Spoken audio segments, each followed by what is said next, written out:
Welcome to the Brian Lara Cricket Academy. It is game number 9 of the CWI Women's Under-19 Rising Stars T20 Championships. It's Jamaica versus Guyana. The news is that Guyana have won the toss and they have decided to bowl first, and it is Trisha Hardett who is taking up the attack from the northern end of the ground. And Gordon out there for Barbados, as well as Mackenzie. Wide to start off here, as it is one without loss already. Munisa, the captain of Guyana, there just doing the fielding. Jamaica have come into this game. They have made 2 changes. Spencer and Samuels are in. Wilmot, that's Kate Wilmot, and Juden Eubanks out of the team today. Guyana going with an unchanged side. The team that won their last game by 10 wickets. Big win for Guyana in that one against the Leeward Islands. Another wide here, signaled by umpire Carolyn Brown of Jamaica. Maria Abbott of St. Vincent and the Grenadines is at the square leg position. Video Ramphel here alongside Visham Lalman. And Visham, important game for both teams. Yeah, it is an important game for both teams, more so Jamaica as well. And Guyana, they are in hot form, much like the United States and Trinidad and Tobago. All of those 3 teams winning their 2 games that they've played. First runs off the bat here, shy of the stumps. It's hit the stumps, but a rather tame attempt at a run out, and it has resulted in the batters getting through pretty easily in the end. 4 without loss, and that is the first run, and that will go to Gordon. Tenier is her middle name from what I understand here. And in terms of the tables, well, the USA going to the top of the table with earlier today with their match was abandoned earlier. That was against Barbados. So they're up on 10 points at the moment. And 4 points here for Guyana with a win will take them up above that on 12 points. Field with the batter coming across the stumps. That seemed to be heading down the leg side. They still get a run, and it is going to be leg byes. Yeah, certainly heading down the leg side, but left-hander coming across the stumps there, and it could always be dangerous when you're coming across the stumps, playing across that front pad. But she was safe. Guyana came into the day in second place on 8 points. Same amount of points as TNT and the USA, but net run rate separating the 3 teams. Naughty shot there, playing from the crease, almost feathering a catch to the keeper. First slip also in place. TNT coming in today, they are inactive today. They're on a bye on a net run rate of 4.032. Most coming out about because of that massive win over the Leeward Islands by 137 runs on Wednesday. Driven away, straight to the fielder and through the fielder. So that will be at least 2 here. McCoy after it. And Kawala says, well, I'm not going to throw that. You have a shy at it. So they get 2. So that's 5 without loss. And Guyana coming in with a net run rate of 3.304. They got a 10-wicket win over the Leeward Islands. I think they would have wanted to bat in that game. The reaction of Ashwini Munisa when she lost the toss was horrific. Was tragic. In terms, she's like, wow, I really should have won that one. Did win the toss today and decided to put Barbados in, and they are trying to put Jamaica in. That was down the leg side, not far away from that leg stump. And she was stepping across to play that one, Visham. Well, it has been signaled a wide, but I don't think they was that far away from that leg stump. It was very close to the leg stump there, luckily for the right-hander. That did knock that leg stump back a quarter paint or 2, and she could have been in some trouble. I think 1.5 quarter paints would be just about right.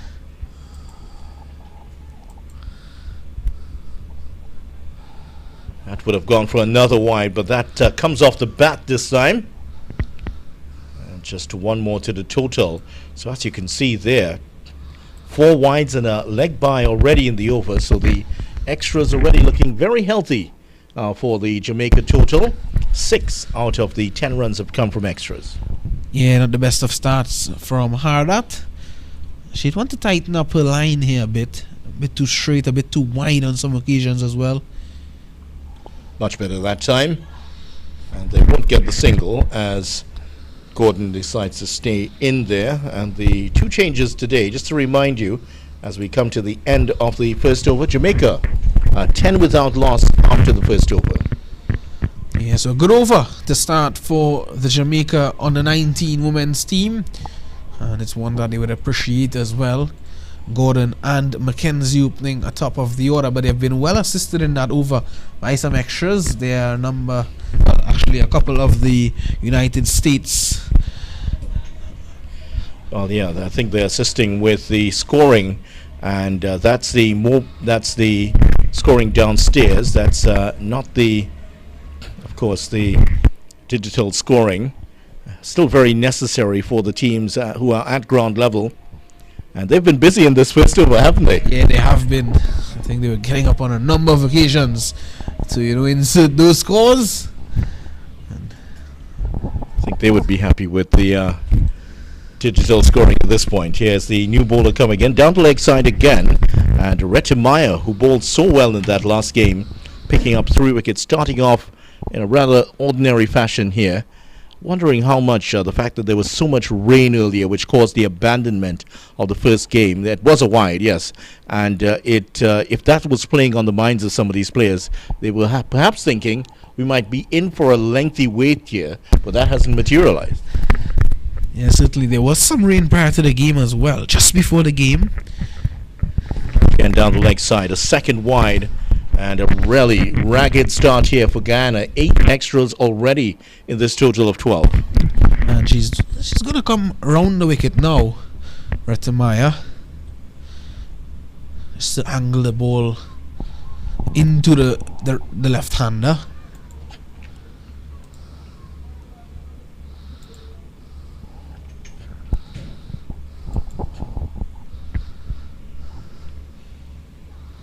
Better delivery, forcing the drive out of Mackenzie, who wasn't equal to it. Massive gap between front foot and the bat there, Visham. So, better line here from Retemiah. Yeah, as a batter, you want to keep that bat and pad close together. On that occasion, playing far away from her body there, Mackenzie. She want to tighten up that gap, not allow Retemiah to get through.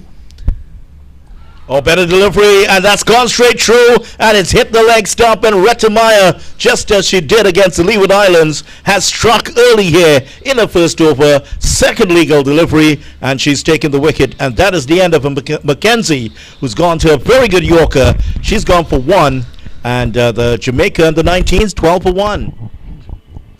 So changing up the angle there, Guyana Retemiah, and proving to be a fruit. Have a look at that delivery again, an excellent one right up in the block hole there, and again playing far away from her body.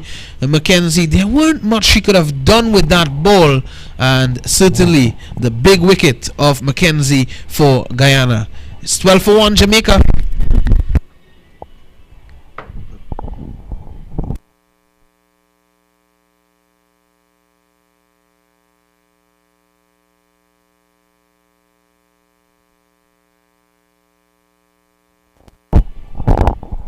So Lena Scott is the new batter for Jamaica. She comes in at 3 and 12 for 1. Not a great situation to be in here. Mackenzie had come out with a great aggressive intent, and she really played all over that one. And there was an indication of how she was going to play from the first delivery just before that. Went for a rather expansive drive to the new bowler, Retemiah, and then the next one, well, that cleaned up. She played all over it and took the leg stump. Very similar to how Retemiah dismissed a few of the Leeward batters in the last game. Well, Visham, she's now decided to go back over the wicket to the right-handed Scott.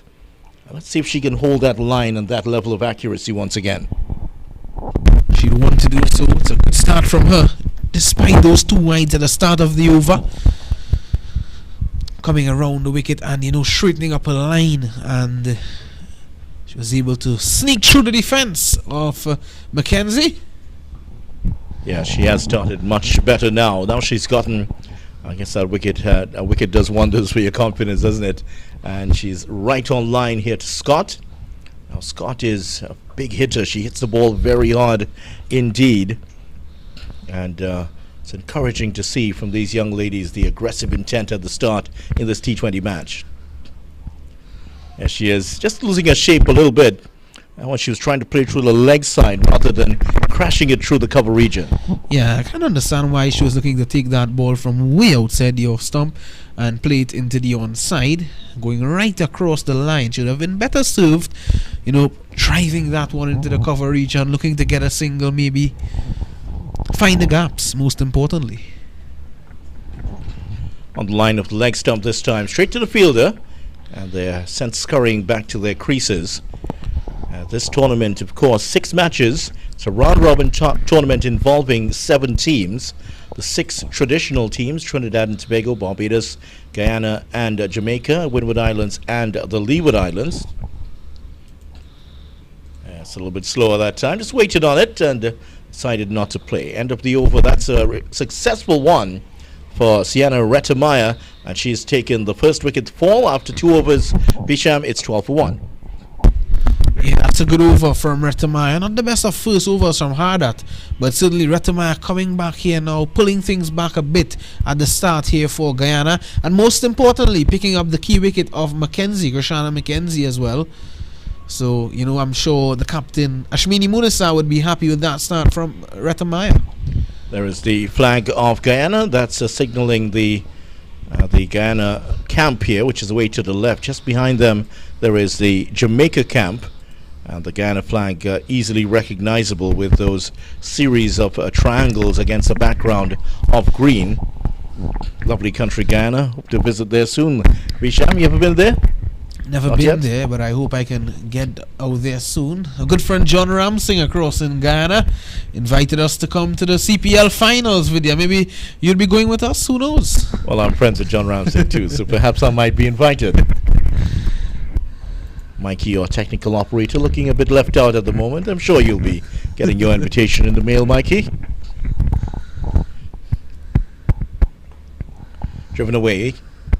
Not going to be one this time as Barcoy is there. And the field for Mackenzie. Slip removed. Third man and fine leg on the boundary. The third man a bit wider than the fine leg.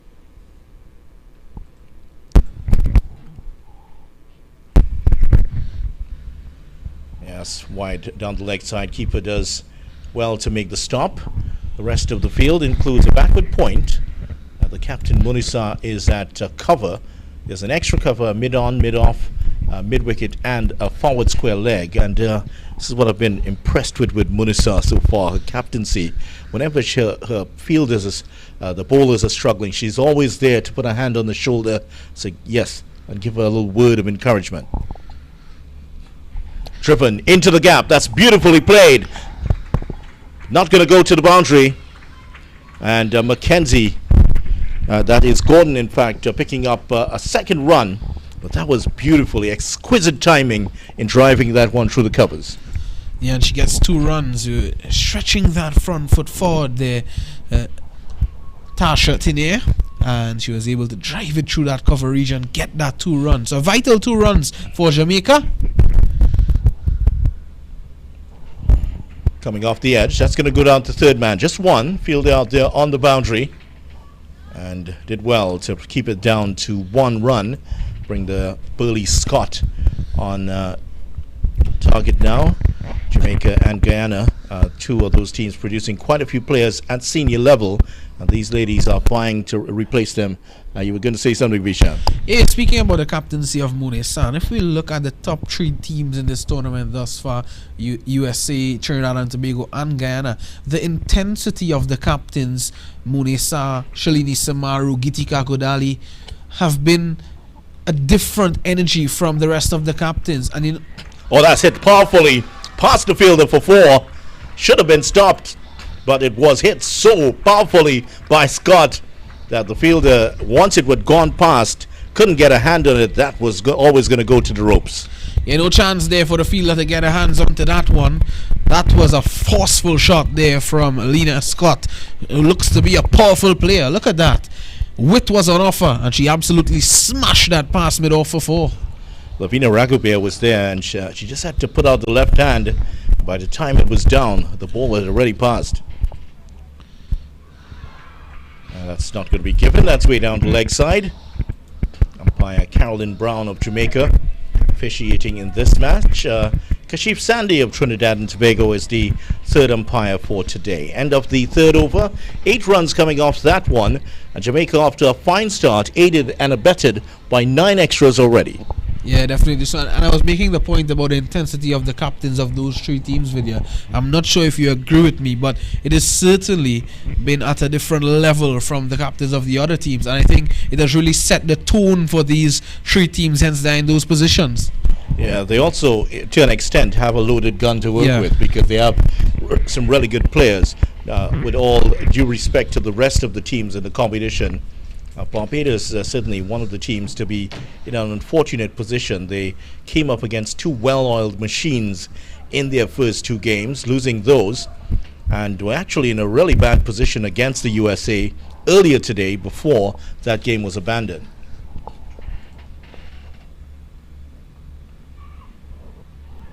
Straight to the fielder, and Munisa decided she wasn't going to try for the run out because Scott had advanced down the track at the non-striker's end.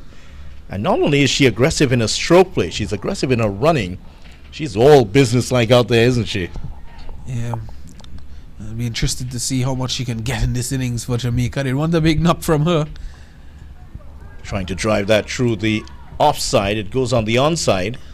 So that's timing that one well.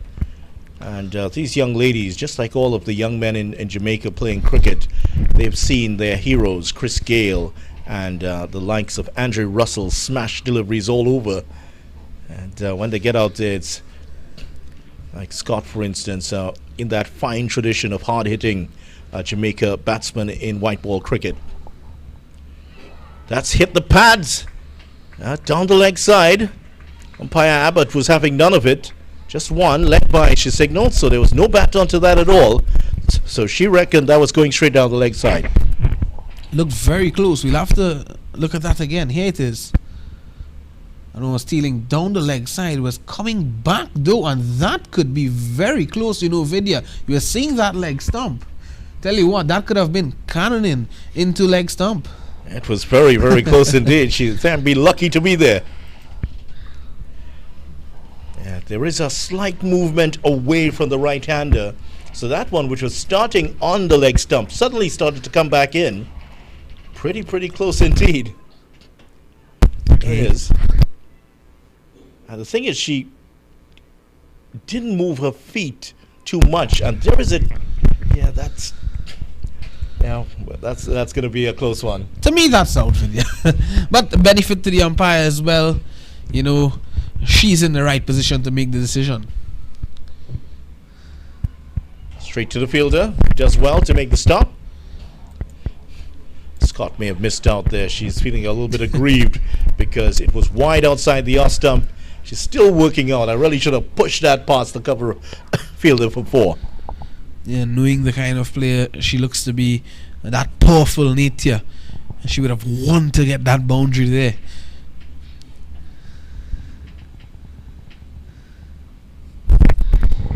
Trying to guide it past that backward point, but to no avail, no run resulting. This has been a really good over here from Retimaya, and it has come to an end, just a leg by in the over. So excellent bowling from Retimaya. Her figures 1 for 2 after 2 overs, and after 4, Jamaica 21 for 1. So take those 10 extras out of this, it would have been 11 for 1 in 4 overs, and how different that would have looked. There is Mackenzie, of course. She's already out. She was bowled by Guyana Retimaya for 1 of 4 deliveries. There's Plummer. She is, of course, a part of the Jamaica contingent as well. So yeah, left arm spinner. Yep.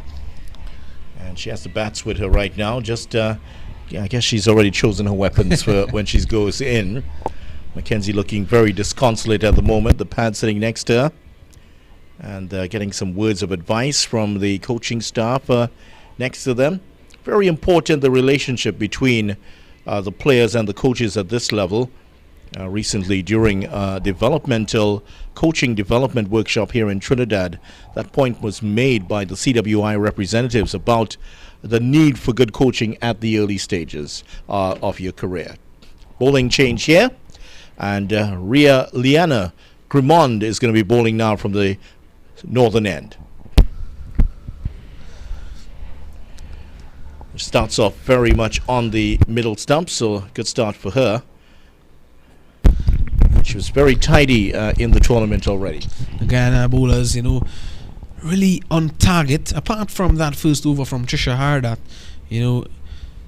Retamaya and now Grimmon coming in. She's immediately on target, and they're getting prodigious movement back into the right-handers as well. We saw from Retamaya getting the ball to go away from the right-hander, and that has troubled some of them. Yeah, it's not the same sort of crosswind that we usually get here at the Lara Cricket Academy, and it produces a pronounced in-dip. It just doesn't come across. It also dips from the normal trajectory, so batsmen suddenly find the ball sinking under their bats. Almost played on. Grimmond appealing, but then realizing the ball came off the bat onto the front foot of Gordon. And just to give you, we're just about the halfway stage already. It's a short tournament, very congested. Guyana winning their first two matches. And as you know, they're playing Jamaica here today. Guyana will have a break on Saturday, their only break of the tournament, I believe. Straight through the legs of the keeper. That'll be another extra. Not gathered cleanly there by Melanie Dover. And it is byes.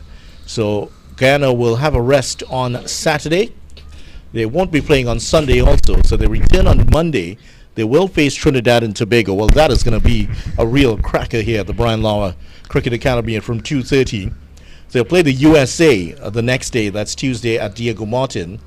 And then on the final day, the final match of the series is Guyana versus Winwoods.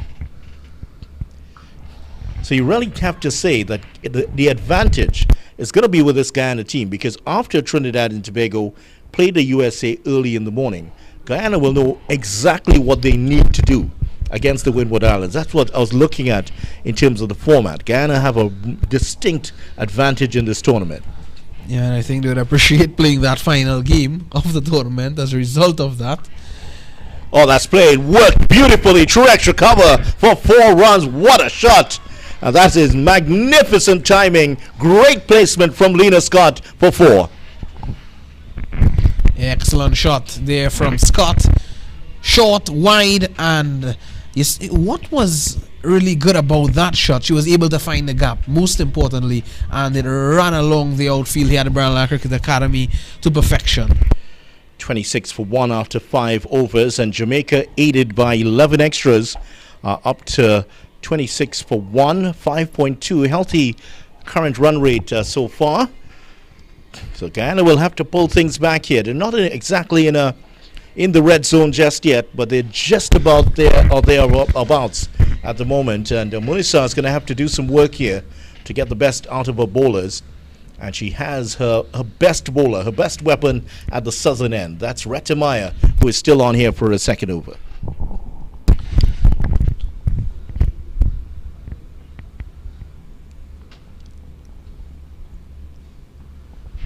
Good ball again, and Gordon can only defend that one. Retamaya is looking to get the ball right up to the batters, and she's not allowing the batters to get under the ball. She's making it very difficult for them to play their shots. And one thing I've noticed as well is that if they are not able to strike the ball powerfully, they are not being able to rotate the strike video. I think that's a cause for concern for the Jamaica team at the moment, because at this stage, 26 for 1, yes, they have been well assisted by the bowling of the Guyana team to a point, but I think they could have been a lot more than this at this stage had they taken the singles and rotated the strike. Driven straight to the fielder again. It's going to beat the fielder this time. They will get one. They will get a second also. So Guyana not doing themselves any favors here. There have been extras, a lot of misfields already. I reckon that maybe close to 8 of these runs that Jamaica have come because of misfields already. Now, but you articulated the problem so well for them. And where have you heard that before? A team from the Caribbean not being able to rotate the strikes, or strike and relying only on boundaries. Where does that happen? And even at the international level, for the West Indies team, we see it. Yeah, it is an argument, and another single here. Perhaps with the tactics of the West Indies at the last World Cup, but seeing what has happened with the West Indies team under Nicholas Pooran and now in the recent T20 series with West Indies won, you're seeing more of that. Yeah, you are. So it's definitely a bit of a sea change for the West Indies senior team. Yeah, that tactic of going for the maximums and relying on that certainly did help the West Indies to 2 T20 titles. But after that, teams worked it out. You started to bowl hard lengths at the West Indies team, took their arms away to an extent, and it was gone. The advantage was gone.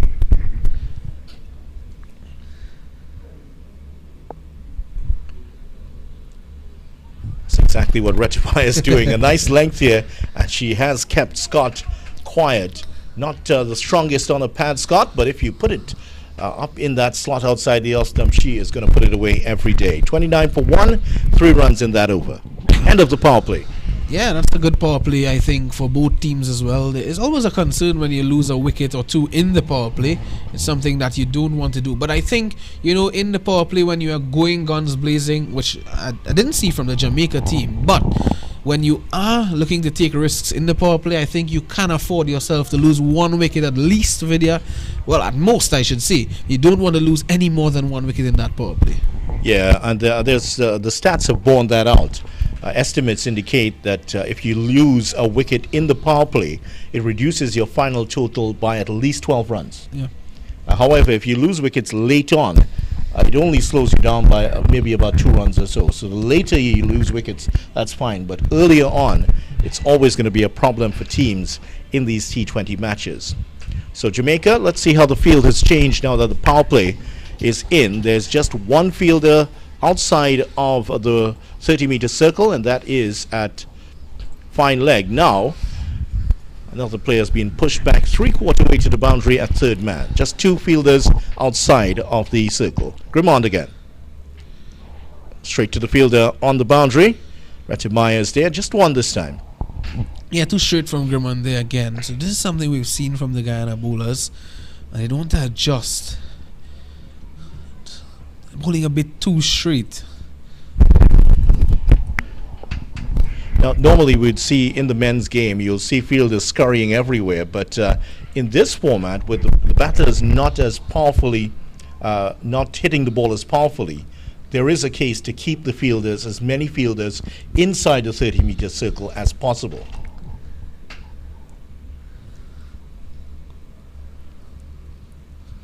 Again, another wide this time. The first one was paddled away, and just 1. So there's the signal, rather in an exaggerated fashion, by Carolyn Brown from Jamaica. First time we're seeing her here at the Lara Cricket Academy. I think she was up at Diego Martin when you did some matches up there. Yeah, she was, and if I'm not mistaken, I think she was struck on the hand. Ball returned. Well, that's why we haven't seen her.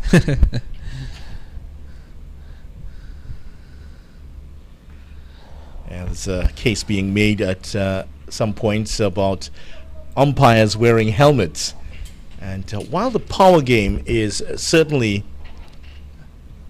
very much so obtains at the men's game, and irreversibly so, I don't think they're going to go back to where T20 was before. At the elite level of women's cricket, it has taken root. At the under-19 level, we're seeing a few power hitters here. This young lady, Scott, has the makings of a really good power hitter for Jamaica. Also for Leeward Islands, all their players at the top look pretty good as a power hitter. And we're seeing a few of those emerge in this tournament. I think the selectors who are here will certainly be having a close look at them and how they develop over the next few years.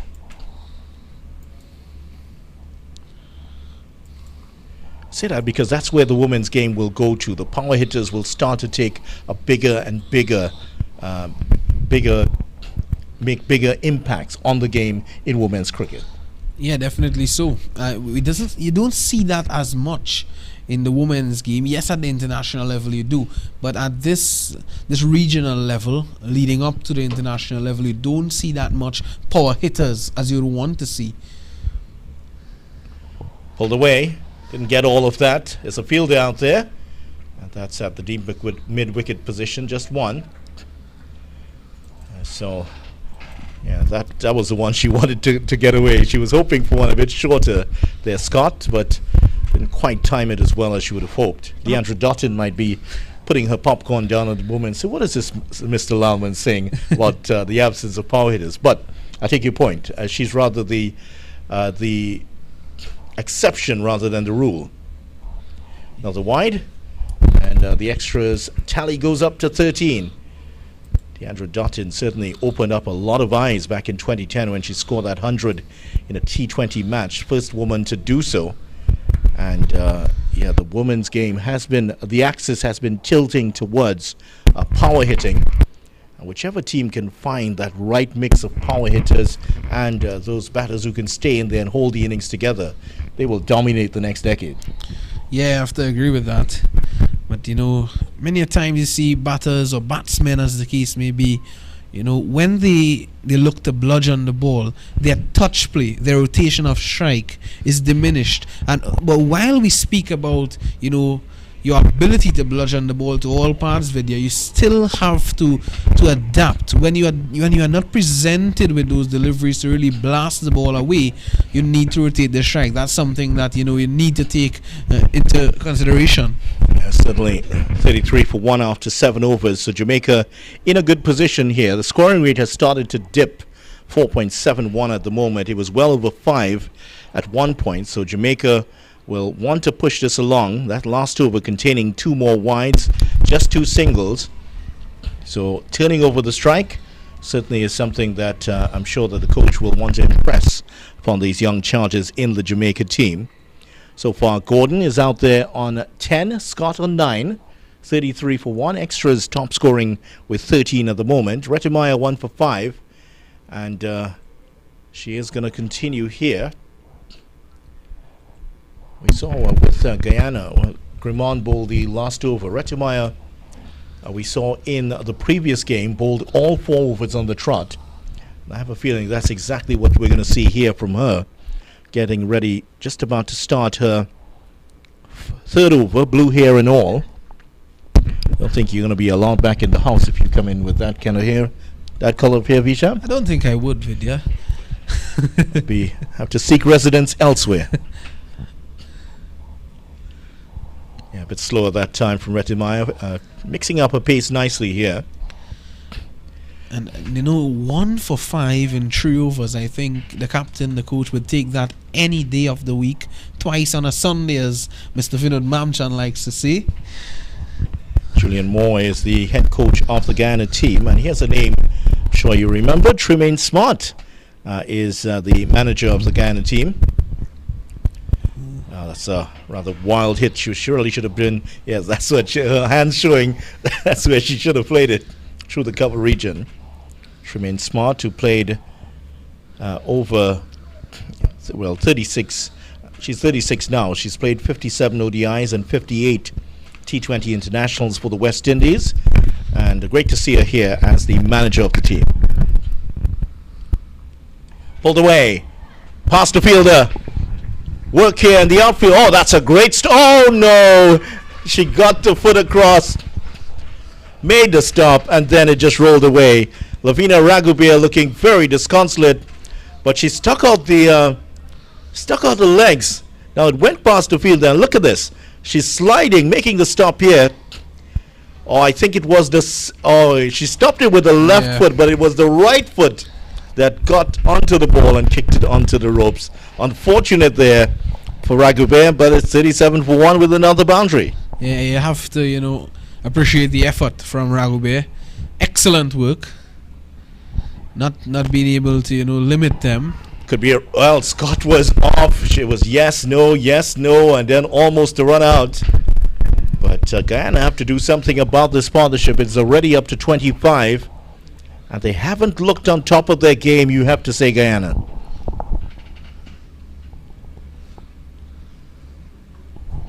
Powered away through the extra cover region. A chase on here. This could also go to the boundary. It has. Another 4. And Scott is showing off all her magic tricks here today. That was short outside the off stump. She had the time. A look at this. Waited for it. Powered it through extra cover. And over too many, maybe Vidya for Ratamaya. Maybe tiring a bit. Another good effort there by the fielder, but unfortunately the ball won the race. But I'm saying just maybe an over too much here for Ratamaya. She bowled 3 very good overs prior to this, but just maybe tiring a bit. Better delivery. Wow, that was good backing up at the end there for Guyana. And, well, just keeper just crashing into Gordon there, and I think she may have stepped on her. Now she is wearing the spike, so that's one of the problems there. Stepped on her inadvertently and maybe on the arm. But concern showed here. Here's what happened. Ball was played square. Here's the throw coming in, and she's trying to stop the throw. The batsman's come sliding in. The keeper is suddenly finding her legs gone, and that's where I think she stepped on the arm. Yes, maybe just on the elbow, and immediately she apologized and was trying to offer some sort of an assistance. Yeah, Scott's okay at the moment. Yeah, there might be a little bit of a plaster on that elbow there, Vishan. Yeah, you have to hope that everything is well, but you can see signaling to the dugout that is arm is right here, right, Vidya, that have been made contact with the boot of the wicketkeeper. So one would hope that she is okay and she can get back up on her feet quickly, and she'll be back in action soon. Kate Wilmot is the 12th player today, and she is on. That's Kate Wilmot just in front of the umpires there. Yeah. She played in the last game, left arm medium pacer for Jamaica. Took a wicket in that loss in their previous game here, the Brian Lara Cricket Academy. Yeah, so it's just some bandage going on. Of course, with rules of international play in many sports, including cricket, there must not be any sign of blood before the player can continue. So I think they're going to take their time to do that. The umpires just making notes, have their notebooks out. Yeah. So here we are, 42 for 1 after 8 overs. And so that was a very good over for Jamaica because that over yielded 9 runs, 2 boundaries in there. So Guyana unable to stem the flow. They've been unable to really to cease bowling those extras. That's what happened. There he is. She's cannoning into the body of Dover. Dover's just struggling to keep. Yeah, she's just struggling to keep her balance here at the moment, and maybe just about there. That's when the boot came over. It could also be the contact with the elbow on the surface. Yeah, just maybe, but we hope that she is okay. Of course, the physio is attending to her, and I'm sure she will be okay. There it is now. Yeah, it looks like the boot was a distance away from the elbow, but so it might be contact with the elbow on the surface, and immediately she was trying to get up there, but that's where she felt the pain and has gone down once again. I think she hasn't gotten up since that. I think they have taken the opportunity to take the water break at this time, so we may not see that break after the 10th over. And Guyana just regrouping here, and I think it was essential for them at this point to just regroup at this point, regain their focus on the task ahead.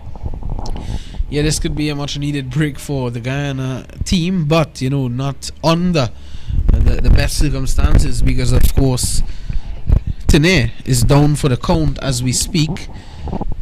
But yeah, it has been a good start for Jamaica. I think Guyana has been met with some destruction by Lena Scott. 18 of 23 balls.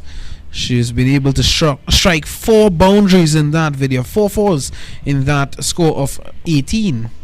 But if you look at that, 4 boundaries, you can see Gordon getting back up on her feet. That's good signs. That's good news for Jamaica. Looks like she's going to be okay. Not seeing any sign of bandages, so maybe as the elbow, maybe it could be the wrist. I'm seeing, well, that looks like a wristband on the wrist. Yeah, there it is. Yeah, just as we suspected, there was a bit of abrasion, whether caused by the ground or by the boot, and that has caused the abrasion on just on the back of that of her right elbow. But Gordon's going to be fine, so she's going to continue here. So a rather lengthy break here. 42-1 Jamaica. We were talking about the effect of that break on the Guyana team. They certainly needed to regroup and get their heads back into the game and stick to the basics, stick to the tactics as the coach would have laid out. But for Jamaica, not exactly what you would have wanted. You're just starting to get off on a final 30-run partnership here. Scoring rate, which was down below just about 4.5 runs and over, has suddenly gone back up to 5.25, and the injury comes. Yeah, and we know how, these breaks can benefit either one of the teams and can prove to be a disadvantage to one of the teams as well. So we'll have to wait and see what pans out. But yeah, I was speaking about that innings from Lena Scott. 4 boundaries in a score of 18, coming from 23 balls. So 4 out of those 23 balls, which will leave you with 19 balls. Out of the 19 remaining balls in that innings, Vidya, she was able to score 2 runs.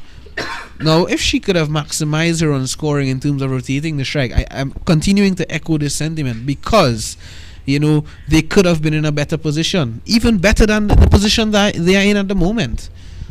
But yeah, 42-1 in 8 overs. I think Jamaica would be happy at this stage. And Ashmini Monesa, the captain of Guyana, coming into the attack now, and she'll want to make a breakthrough here, a vital breakthrough for the Guyanese team. One of 2 off spinners on the team, and she knows that with the off spin that Scott will be looking to hit this one long over mid-on. So she sent the mid-on back. Scott immediately playing it onto the offside though. One of 2 off spinners on the team. There's also Navina Ramnath, another one of the off spinners in for Guyana today. Yes, she knows her players very well, Ashmini Munisa. That's exactly where Scott was looking to hit it, over that long on position. Yeah, the keeper not collecting cleanly there. It's Melanie Dover. Change of keepers for this game. Of course, Kamalal normally has the gloves in hand. She's in the outfield today.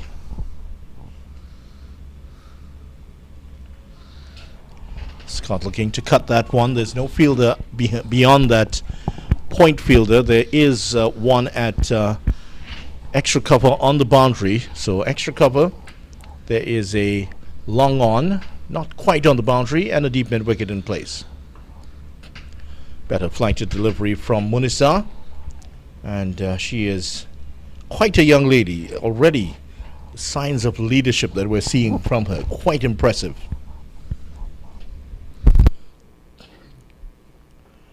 Full toss. Didn't get all of that, Scott. Should be just 1 this time. They're going for the second run. And that could have been closer. Better gather.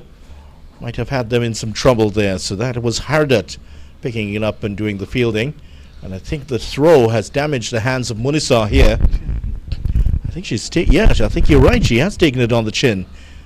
Yeah, so there's Hardat picking it up. It was just deflected away from her. See what's happened here. Couldn't quite take it. Yes, straight. Oh, why? Onto the chin. Felt it immediately. But she's a tough customer. She is not one that will not be able to take one of life's blows on the chin, you can say. She don't back down, Ashmini Munisa. She's back into work immediately. An aspiring agronomist, she said. Studying Guyana's economy, going in a different direction, though. That is towards the extractive industries. But we'll always need people in agriculture. And great to see her going in that direction. Full toss, flicked away. Fielder out to the boundary at deep mid-wicket. And a nice sliding stop and a relay throw. Hardat is the one to get the throw in. Just 2 runs this time. And interesting time for Guyana with, the extractive industries taking off. Yeah, she's still feeling the effects, and it was well placed, that shot from Scott. And look at this bit of fielding here. Sliding stop. There's Haradat, picks up and throws. Very fine work there by the 2 Guyana fielders. Yeah, great work. There were 3 girls converging on that, and in the end, Haradat doing the work. Yeah, but it was an excellent shot as well by Scott. I was just saying about the rotation of the strike, and it seems as though Scott has heard me, and she's picked up 2 doubles in that over there. If they're not doubles, what you are thinking about. The one I know you. I know you're always thinking about food.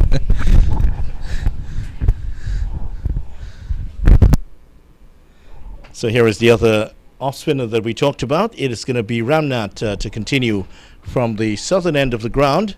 And Navina Ramnath, who has been successful in this tournament, took wickets in both games so far. And the umpire is just urging the players on to get into their positions quickly. You can see the slow hand clap almost from Maria Abbott, the Vincentian, here with us today. Flight to delivery from Ramnath. Gordon has been less adept than Scott. Scott is quite good at finding the gaps. Gordon less so. He's preferring to play from the crease. When you look at the contact points of all the great spinners, all the best batters to spinners in the world, it's just that 3 or 4 feet down the pitch. So it suggests that you really need to get forward to the spinners if you are to be successful against them. Yeah, I think spinners versus batters or batsmen is a case of contact points versus release points. Exactly. This one's played away, and that's only going to be 1. Yeah, so got forward to that one that time and worked it away. So Jamaica forging themselves into a good position. They haven't had a win in this tournament yet, and a win for them today would certainly do a lot of good for their net run rate, which is negative 2.246. They're in 6th place at the moment. You didn't want to get that run rate up.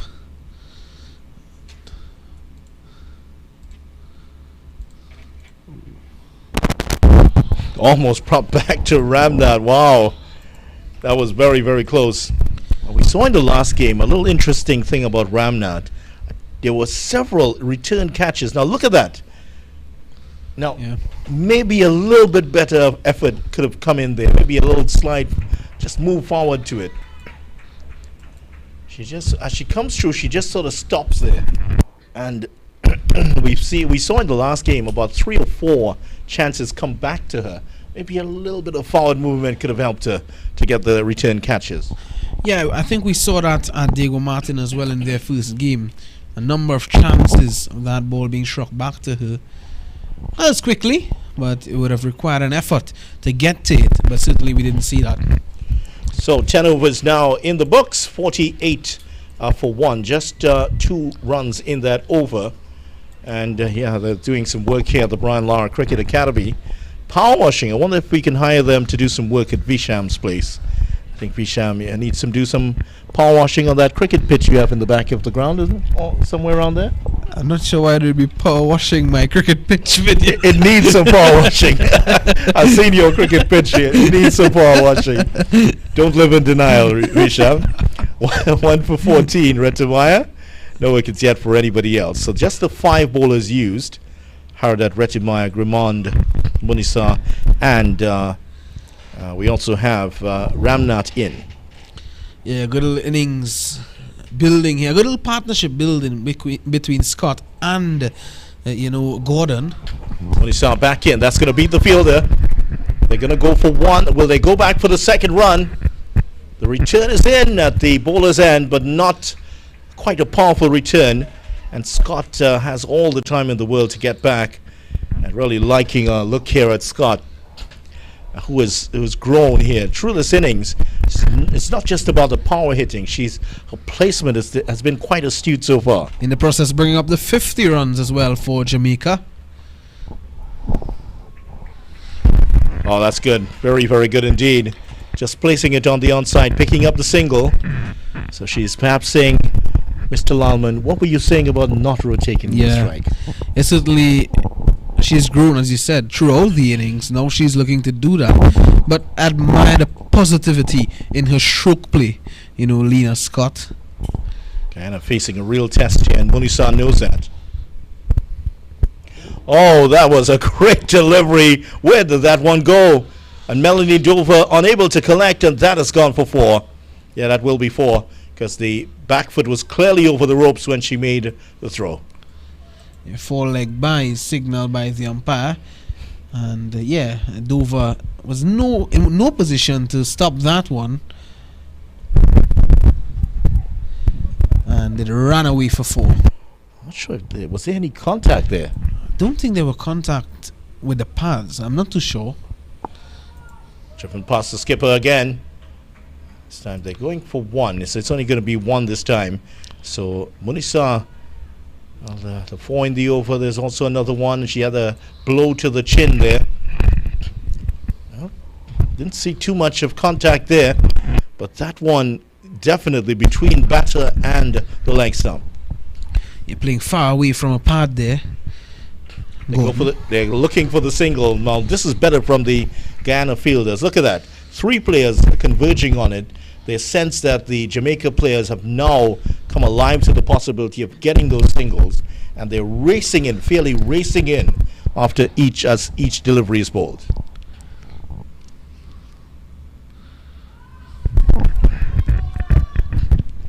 Munisa just bowling I guess sensing that she's bowling a bit faster clip here now, and it's looking like there's a little shower coming across.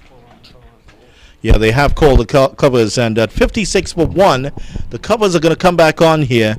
Umpire Carolyn Brown at the northern end of the ground, she has signaled that they should bring the covers back on, and you might not be seeing it from this particular shot, but yes, the rain is coming down, and it is fairly heavy. There are the covers coming on, and of course they're going to cover the square first before the big cover comes on, and the groundsmen have to do their work barefooted. And, running across there, I always feel that the groundsmen who are in the middle are the ones who are the most at the disadvantage, because if the guys and the others don't notice if you slip, you're going to get covered, and it has happened. Yeah, definitely so. Seen it in baseball also. And local weatherman Vidya, Michael Rupa, is telling us that there's a lot of rain coming from the far east. Yeah, I've also noticed that he's rubbing his right knee, so that might be an indication of why he knows that the rain is coming. The correlation between rain and his right knee is very strong, I understand. So at the moment, Guyana, after 11 overs, they are 56 for 1, 17 extras already. So just before we go to the break here, Visham, your assessment of Guyana, they certainly have not been at the level we've seen them in the previous days in this tournament. I think they've been put to the test by the Jamaica batters, Lena Scott on 26, Tasha Tinay on 12. I think if Guyana, yes, they have good batting, they'd want to, limit the Jamaica team to a respectable total, one in which you can chase. But, I think it's how they weather the storm of Lena Scott and Tasha Gordon. I think that would be key for them. They want to get that breakthrough here. It's a partnership that's building, a partnership of 44 thus far, and it's really taking Guyana away from this game, at this stage. It certainly has. So we'll take a short break. We'll be back when there is news of continued cricket. I don't suspect it will be that long, because already the rain has dissipated, and we'll monitor that for you here. The news is Jamaica under 19 team 56 for 1 after 11 overs against Guyana here at the Lara Cricket Academy.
Welcome back to the Brian Lara Cricket Academy, where it is Jamaica resuming at 56 for 1 after 11 overs. No sign of any changes in the number of overs for this match. The break started at just about 3:21, so 10 minutes later, here we are, back out here for the resumption. It's Munisa to continue. Actually, it's Ramnath to continue from the southern end. And how will this break affect Jamaica? They were going along well. A partnership of 44 was starting to pick up pace. Then came the break for the injury to Gordon, and now the break for rain. Will Guyana be able to regain a grip on this game? Video Ramphel alongside Visham Lalman here at the Brian Lara Cricket Academy, and Visham has been pondering these possibilities during the break. And will the break work for Jamaica, or will it work for Guyana? Well, I don't think it would, affect Jamaica too much. I think Another misfield, by the way. I think Scott would continue playing her natural game, which is to, look to get runs, play positively. And on that occasion, Gordon picking up 2. So striking that one down to that mid-off region, wide mid-off region, where she was able to pick up 2 runs. Smart batting there from Tasha Gordon. Yeah, it's aided by that misfield. 58 for 1 now. They go for another single. There's a collision between bowler and batter, and they were not able to complete the run out. Luckily for Scott, she was able to get back into her ground. Always contentious, those situations. One player going for the ball, the other one trying to gain access to the other crease. Yeah, and picking up a good single there, putting pressure on the fielders, continuing to add pressure onto this Guyana team. And no pressure coming into this game, but it's this game that, they didn't look the part, they didn't look the Guyana we've known them to be in the last 2 matches. All credit to Jamaica, though. Yeah. They take nothing away from the way they have batted here today and getting to 59 for 1. Scoring rate just under 5 and over. Scott unable to work this one. Well, Gordon was just straying outside of a crease, but got back in pretty comfortably. End of the first over after the break for rain. 59 for 1, and the scoring rate back under 5, 4.92. And Guyana, there's 2 of the players just warming up. That's Bryan there, batting with the cap on backwards, and she's hitting a lot of nice straight drives there. Hope that can translate when she gets onto the field. Well, if she does get the opportunity on the field of play, because these 2 are going along quite nicely at the moment. The partnership just about 48 at the moment. 49, sorry.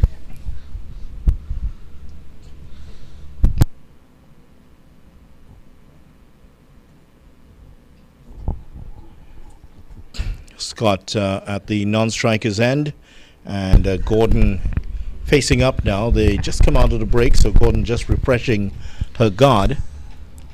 The guard is there, the mark is there, but it's just about that mental ability to refocus. Fine leg in place for the bowling here of Munisa, who is into her 3rd over. 2 overs, none for 8 so far. She's been tidy. Ramnath has also exerted some control. 1 over for 2 runs. Correction, the partnership 47 at home. Oh, so Munisa, she is seeing that Scott was looking to get out of the crease there very early and backing up. And she just halted her run up. And that one down the leg side. So wide signal by the umpire. So, Navina Ramnath and Munisa, 2 of the prime off spinners for the Guyanese. 2 straight again there.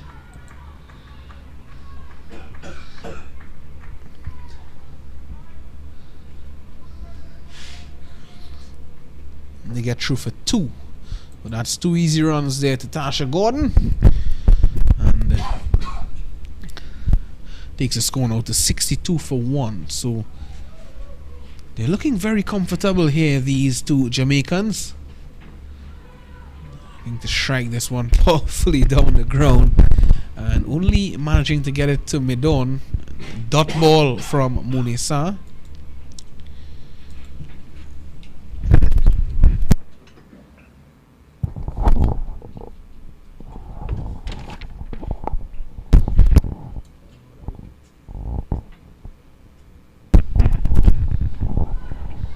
smashed away. As a welcome back. Vidya. That's the first expansive shot we've seen from Gordon, who has been knocking the ball around. Actually, it is Kate Wilmot. The T-shirt that we're seeing there, that is Kate Wilmot, who's out there. Off the edge, and that's going to run away down to towards the boundary. Subramani is after this. She's not going to catch that, as that's gone away for 4. Well, I'm wondering if this is, in fact, Kate Wilmot. She's wearing the T-shirt of Kate Wilmot. Yes, it is Wilmot, in fact. So during the break, what has actually happened here as we see this ball thudding into the rope? It appears that Gordon has come off and Wilmot has gone on to play. At least that's the way it's looking here at the moment. Now, Wilmot is definitely... Now, that's the T-shirt, 38. That is Kate Wilmot. And she was padded up to bat next. We'll just confirm that for you. It appears that there has been a little bit of a change coming out of the break. In the air, not going to carry to the fielder, Raghuber, who maybe should have done a little bit better in getting forward to that. It wasn't the most powerful of shots there by Scott, and almost carried to Raghuber.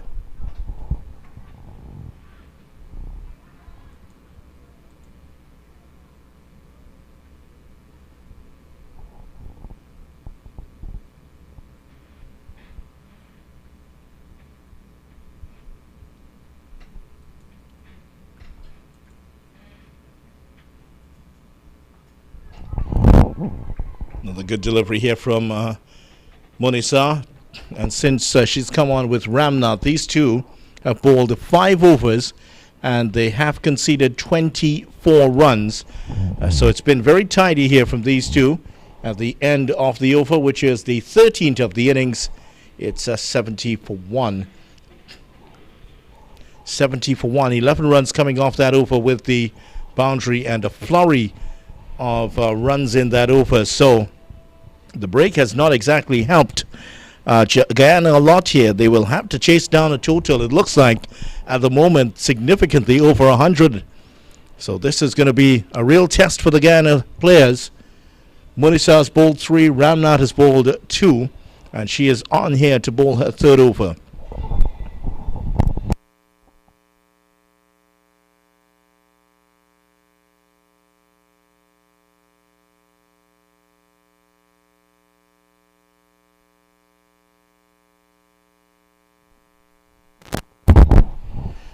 Well, earlier today at the Diego Mountain Sporting Complex, the Windward Islands beat the Leeward Islands by 122 runs.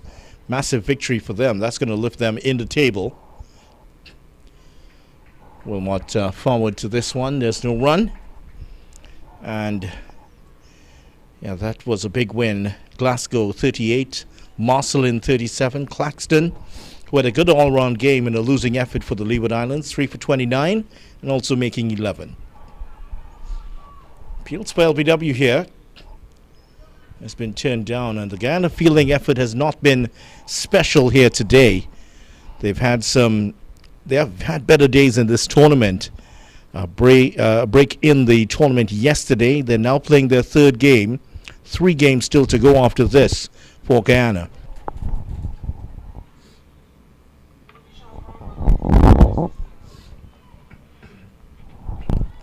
Wilmot has been busy since she's come in, and it appears that she has come in after that injury to Gordon. Perhaps Gordon unable to continue. So, Wilmot in now. Oh, she thought she was through there, Ramnath. But Wilmot was equal to it. To the sisters in Cade and Kate Wilmot.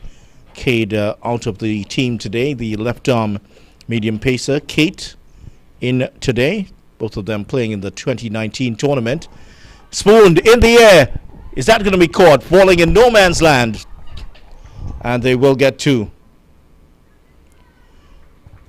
So, mishit shot there by Wilmot, and that will not carry to the fielder. Now, Scott has been starved of the strike in the last few overs. She's up to 34. And she's looked very comfortable here for the Jamaica team.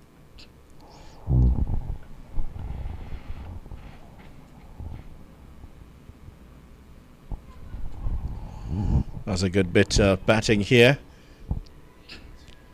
And that is the end of the over. The end of the over from Ramnath, 72 for 1. Just 2 runs in the over. She's been very tidy indeed.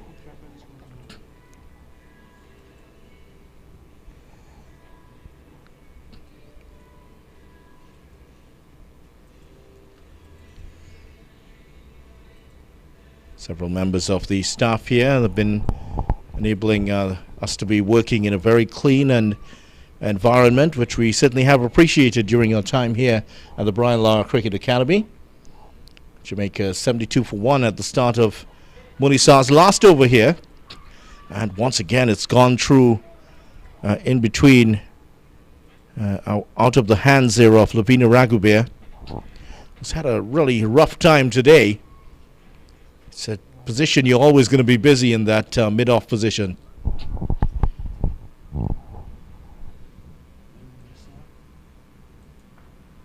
And again, here's Raghuber. Slight fumble this time, but prevented the batters from going for a second run.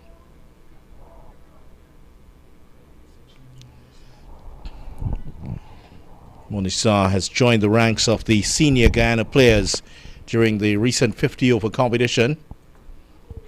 Nice pleasant drive there by Scott. Pick up and a good throw. That's safe. Scott was there. Perhaps a better throw to Munisa may have had her in trouble. Look at this. Munisa does well to get back to the stumps. But look at that. Nice throw and just getting in. If that had been a bit lower, it could have been curtains there for Scott. Those are the margins in this game. Wilmot needing some adjustment to her chin strap there, and the keeper Melanie Dover does comply.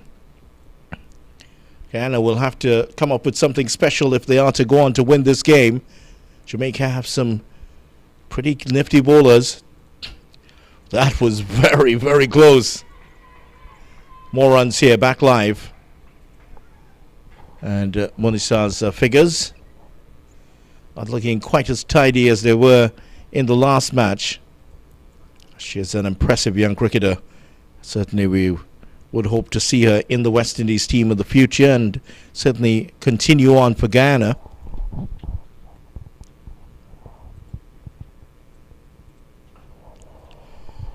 They're on this time. Guyana presently have 5 players in the reckoning for West Indies places. Shemaine Campbell, Cherry-Ann Fraser, Shabika Gajnabi, Mandy Mangru, and Kasia Schultz.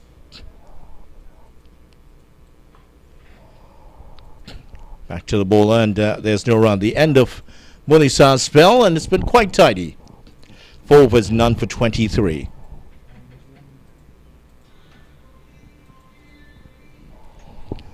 So Ramnath 3 overs, none for 7. And it looks like Ramnath will be bowling her last over. And you can see how windy it is here at the Lara Cricket Academy, just behind the scoreboard. That's the scoreboard away to the western side of the ground. The one on the eastern side of the ground, because of the lighting here in the afternoon, certainly not quite as useful. Players use the manual scoreboard just below our position here in the commentary box. That's what they use. Ramnath again has been very, very crafty in her bowling. She's bowled 19 deliveries and only conceded 7 runs. And the lack of pace has worked against these 2 batters. They've just pushed forward tentatively many times there.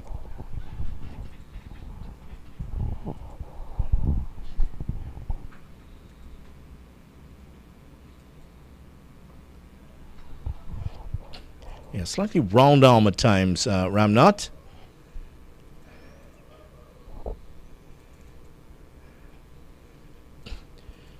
Well, the umpire's just, umpire Maria Abbott, just inquiring what's going on here. And that is several times now Wilmot has had to make adjustments to the helmet. I think the problem has been the chin strap. Several times the chin strap has had to be adjusted here for her. The umpire wants them to hurry up because they need to get the overs done on time. 76 for 1 Jamaica, 36 for Scott. She's at a non-striker's end. Just getting the one that time. Jamaica certainly have produced some fine cricketers in the last few years. Still at the top of her game. Stephanie Taylor, Rashada Williams joining the West Indies lineup recently. Chanel Henry, Shadeen Nation, all have been fine competitors for the West Indies at senior level. Both teams have produced great players in the past. Pulled away, short delivery, pulled away, fielder out there. It's Retimaya. They've gone for another run, and that's not the best throw from Retimaya at the center of the pitch, and certainly allowing the batters to get another run. Scott starting to look a little bit jaded now.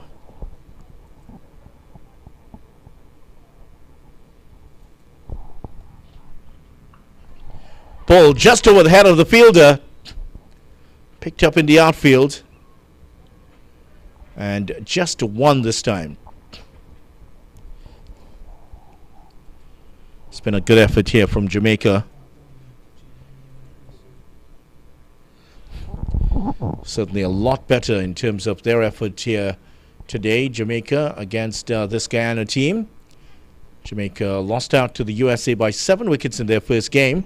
As we come to the end of the over here from it's 16 overs in the books now. 80 for 1.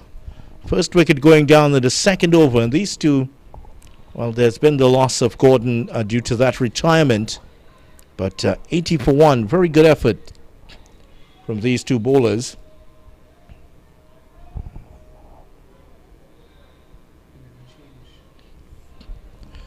Just 4 overs to go here for Jamaica, and this is where, with wickets in hand, they can go hard here at these Guyana bowlers, and it's going to be Grimond who's back in. Grimond has given up 8 runs in her 2 overs. So Scott, I think, is going to push the pace here in this over against Grimond. Certainly not the pace that we've seen from Retimaya before. Started off poorly with a wide here. Grimond almost sensing that Scott is going to go after her. They have 2 fielders out of the boundary, one at deep mid-wicket, another at long on. I think they might want to invest in a wide long on here in that cow corner position. That's where Scott is aiming at.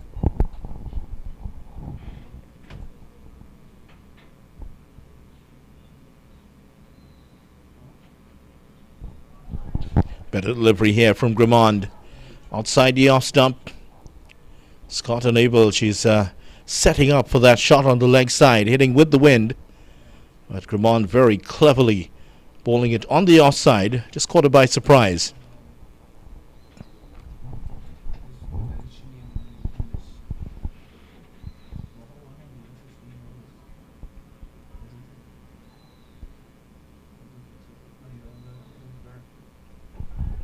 Scott was thinking that was going to be a wide. It wasn't.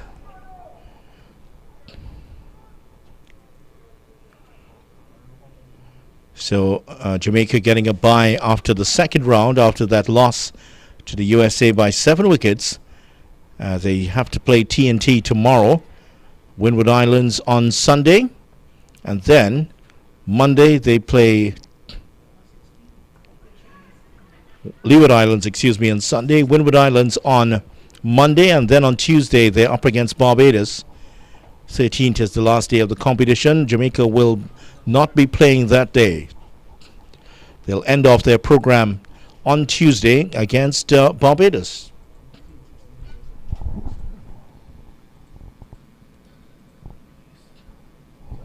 That's a wide. The one before that was just on the red line, and it was ruled as a legal delivery. That one was just drifting a little bit wider from the right-hander and given as a wide.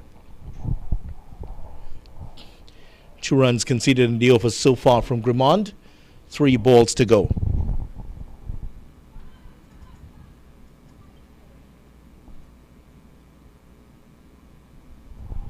Better here from Grimond. I think there's a chance at a run out. Oh, if that had been allowed to go through, Dover was in no position to effect the run out. If she had allowed that to go, that could have seen the end of Wilmot, because that one looked to be heading towards the stumps. Lack of awareness there from Dover. And we could have seen the run out of Wilmot.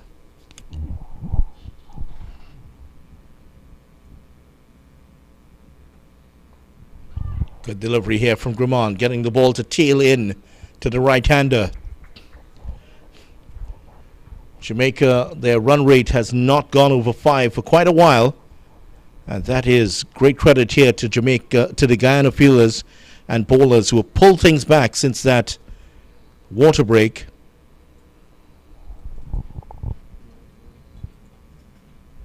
Another wide, badly lined delivery from Grimond.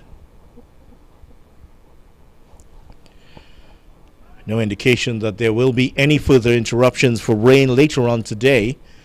Very bright sunshine here at the Lara Cricket Academy. Blue sky, all of the dark clouds have drifted away.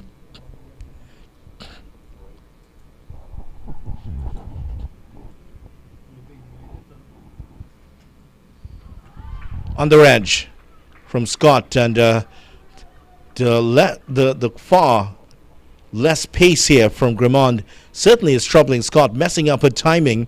She hasn't been able to get away any of these deliveries. 85 for 1 at the end of the over, 5 runs. The Guyana camp looking a bit happier.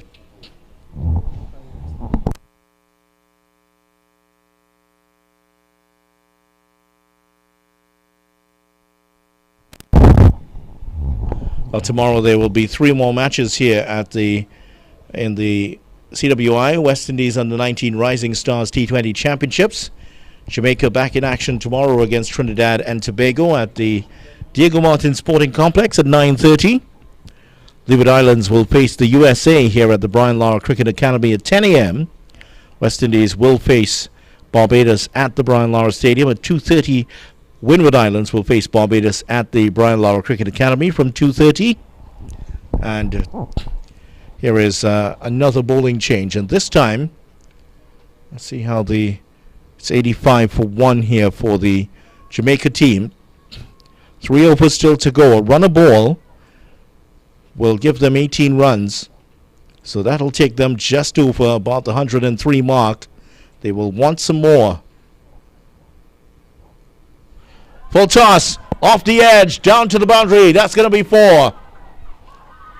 The chase is in vain by Ramnat.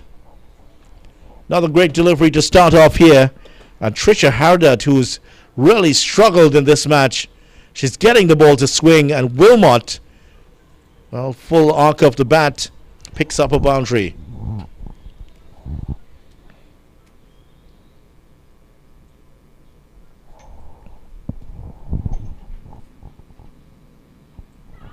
Another one that's gone over the fielders. They will get 2 this time. And Wilmot is there for 2, so that's 6 runs in the last 2 balls. Wilmot putting the pressure on here for Jamaica.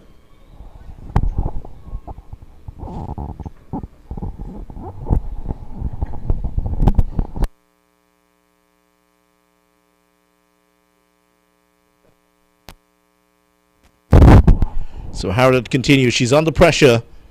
She's bowled 14 deliveries, 23 runs conceded.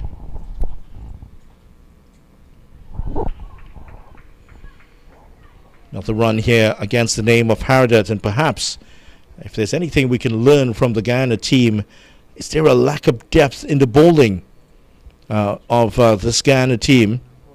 They've gone with Harrod, and there isn't any sign of any of the other bowlers coming into the attack here.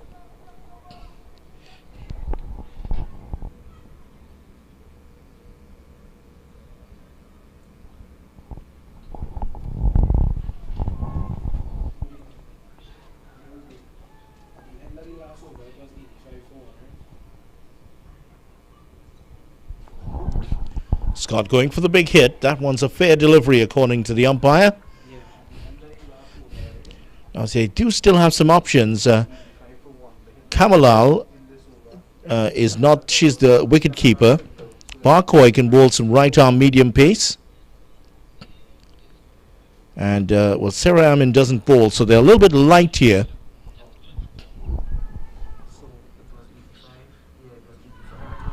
Swept away, that's 4 runs, straight to the fielder. And that's gone for another boundary, and Scott is on to 43 now. Guyana looking a little bit light in terms of the bowling, and once Hardat has struggled here, it's not been the best bowling performance we've seen from Guyana.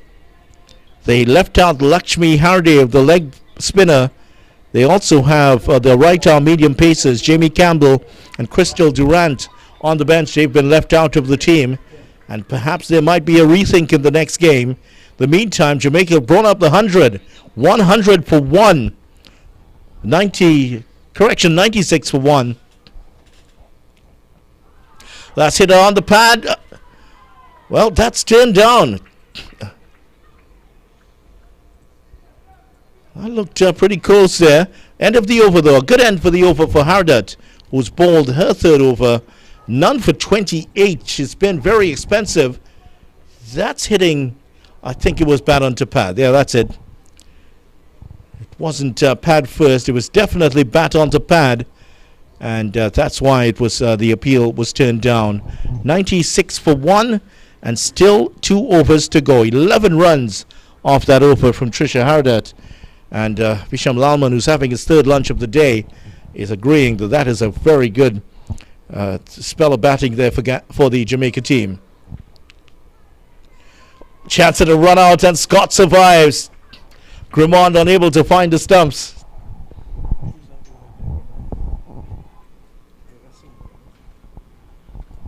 Grimond has 1 over to go. This is the over she's bowling. Hardat has another over, and Guyana is struggling to complete their overs on time.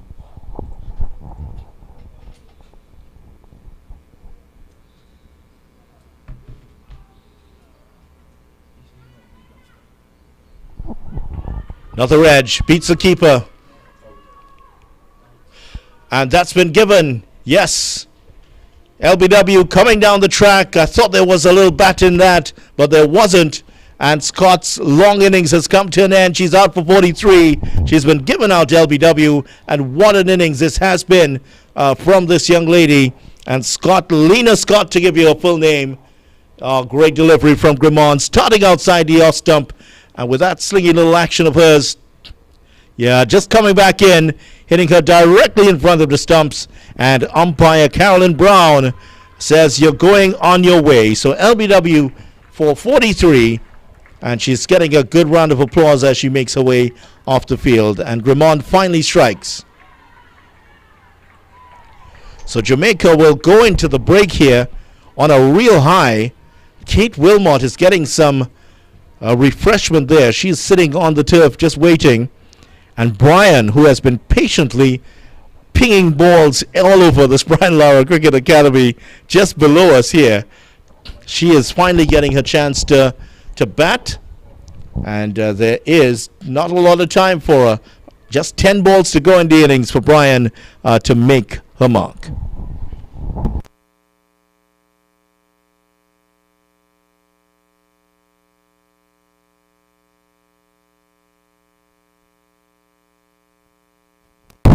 So Gabrielle Bryan making her way out to the middle, and she has that 00 on her back. Doubt she knows Robert Parrish. I don't think she's a Celtic fan. Certainly it would be a number that is remembered.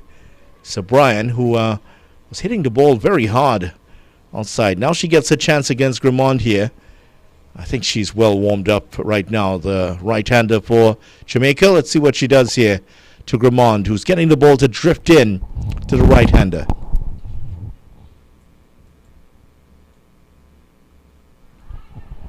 Down the leg side, that's a wide. She'll stay at the striker's end here. Bryan. So Guyana, it hasn't been their best performance. 22 extras in a total of 98. I think that Julian Moore would not be too happy with that offering from his team. Shriman Smart, who has taken 75 international wickets. I don't think she's going to have some work to do with these young bowlers for Guyana. Powered down to Rakubir, and that's just going to be one. Is there going to be an overthrow here? Ramnath was cleverly just walking alongside, running alongside with the ball, hoping the batters would go for the extra run. They didn't fall for the trick. Still a lot of question marks about this Guyana team in terms of their credentials as potential champions. Looking a little bit of light in the bowling here today. Powered past, mid-off, 4 runs. And Bryan, who has been hitting a lot of balls before she's come in, well, that's a cameo of what she's done. That's Wilmot, in fact. Yeah, Bryan just got the run before that, and Wilmot powering that past the bowler for 4. And the 100 is now up for Jamaica, 103 for 2. Wilmot, who has gone quickly on to 24.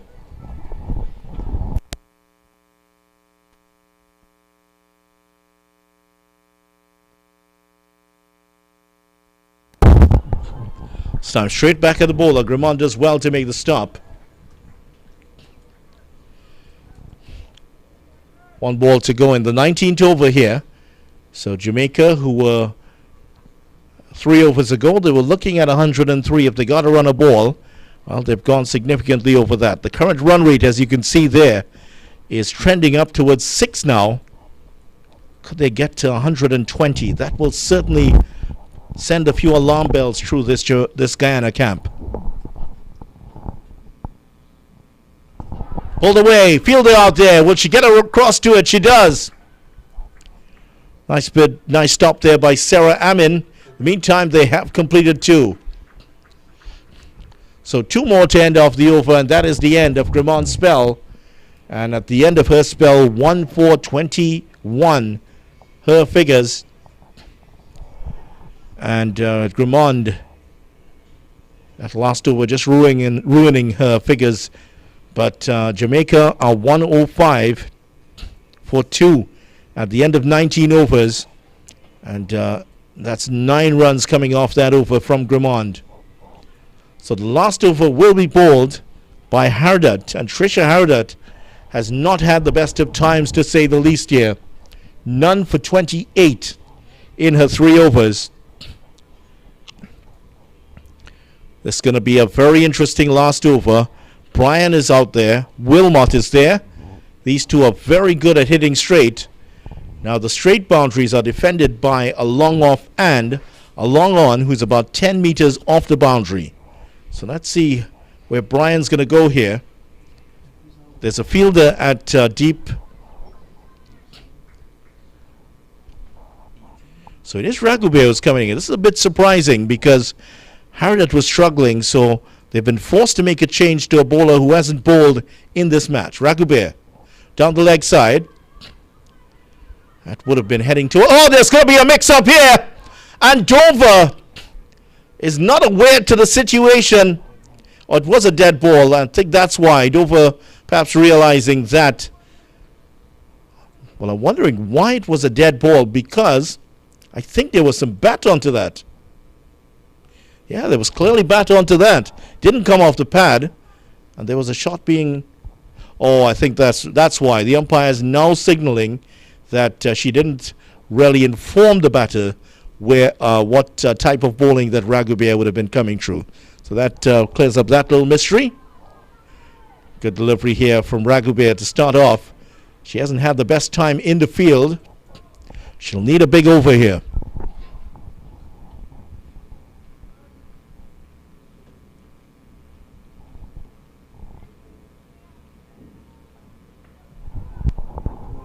Bryan, oh, that's straight through the skipper. And that's gone for 4. Well, it's not the skipper, but it is Hardat there, and she's not having the best of days, is she? Yeah, she didn't, there was no long barrier there at all. Straight through the legs and 4. Ratimaya was on the boundary, and she couldn't stop it. So Guyana have not done themselves any favors. I reckon that perhaps 15 to 20 runs have been given away in the field here. Well, that's a wide. Clearly heading down the leg side. And Raghuber, who may not have been expecting to bowl this over, has been pressed into action here. And 5 runs already off 2 deliveries. It's all gone wrong for Guyana late in the piece here. Ball gone straight through. And that was a delivery that went, just crept under the bat, and Bryan, who was just trying to hit that one away, swung, let's see, very high into the air. That's straight into the middle stump. And Raghuber celebrates 110 for 3, and she enjoyed that. And Bryan is gone for 5. Bowled by Raghuber.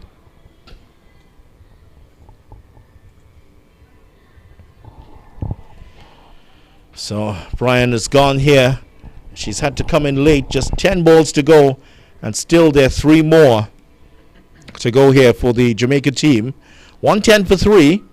Not a bad effort from this Jamaica team. We've seen bigger totals in this tournament, but I think this is going to be a good test for Guyana.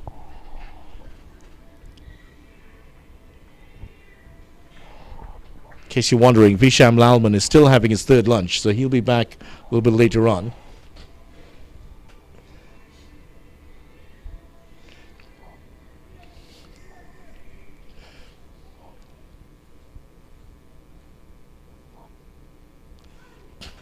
Just worked away from in front of the middle stump. That hit the stumps here. And I think Wilmot, was she in the air as she came across here? Let's see what happens. So the throw comes in, hits the stumps. Oh, she was in the crease already. That's what happened. And she declined to take the extra run, which the ball had come off the stumps. Not a bad effort here from Raghuber. 1 for 6 in the 4 balls that she's bowled. And Jonelle Diaz, the skipper for Jamaica, in at the other end. That's a wide, and Dover does well to make the stop.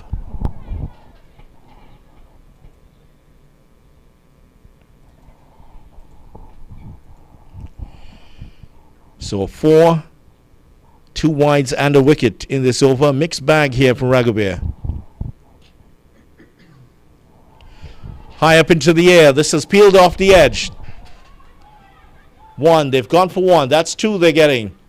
And they get the second comfortably. And Wilmot pulls out the dive. I think she's seen every inch of the turf here at the Brian Lara Cricket Academy at close quarters. 1 ball to go. Jamaica 114 for 3.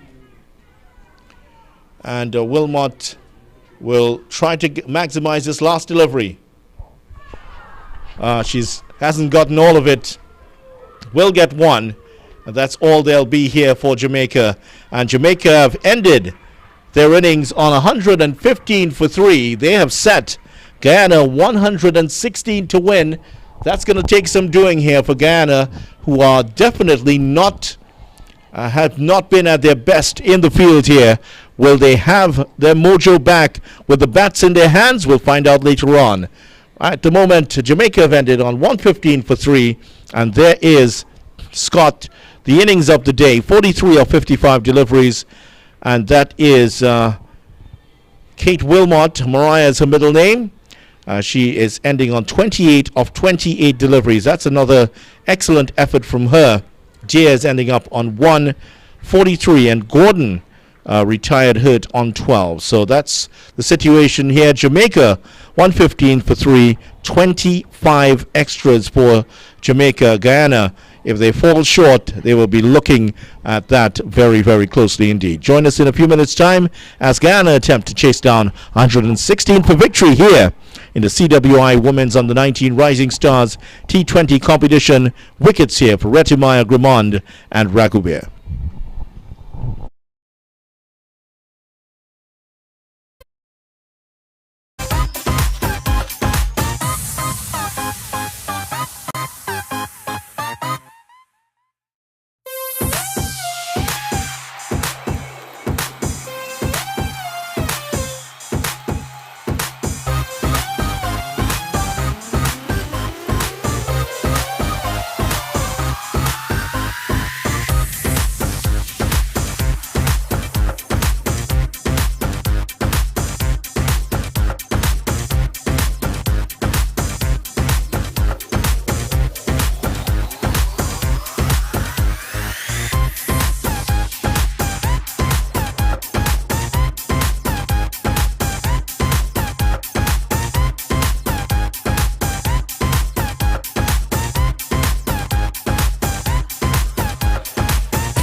Welcome back to the Brian Lara Cricket Academy here in South Trinidad. CWI Women's Under-19 Rising Stars T20 Championship. Jamaica, after being put into bat by Guyana, got to 115 for 3, based largely on 43 from Lena Scott and 28 not out from Kate Wilmot. 1 wicket each for Retimaya, Grimond and Ragubir for Guyana, who is certainly on the par. Off colour with the ball in their hands. Let's see if they can recover their form with the bat. Guyana giving away 25 extras in their innings there today. And they certainly have not been in the best of form. The openers for Guyana out there already. Naomi Barcoy is there. And she will be taking strike from Wilmot, who will be starting off the attack here. At the other end of the field for the Guyana team, it will be Rialana Grimond. So Grimond and Barcoy starting off here for Guyana.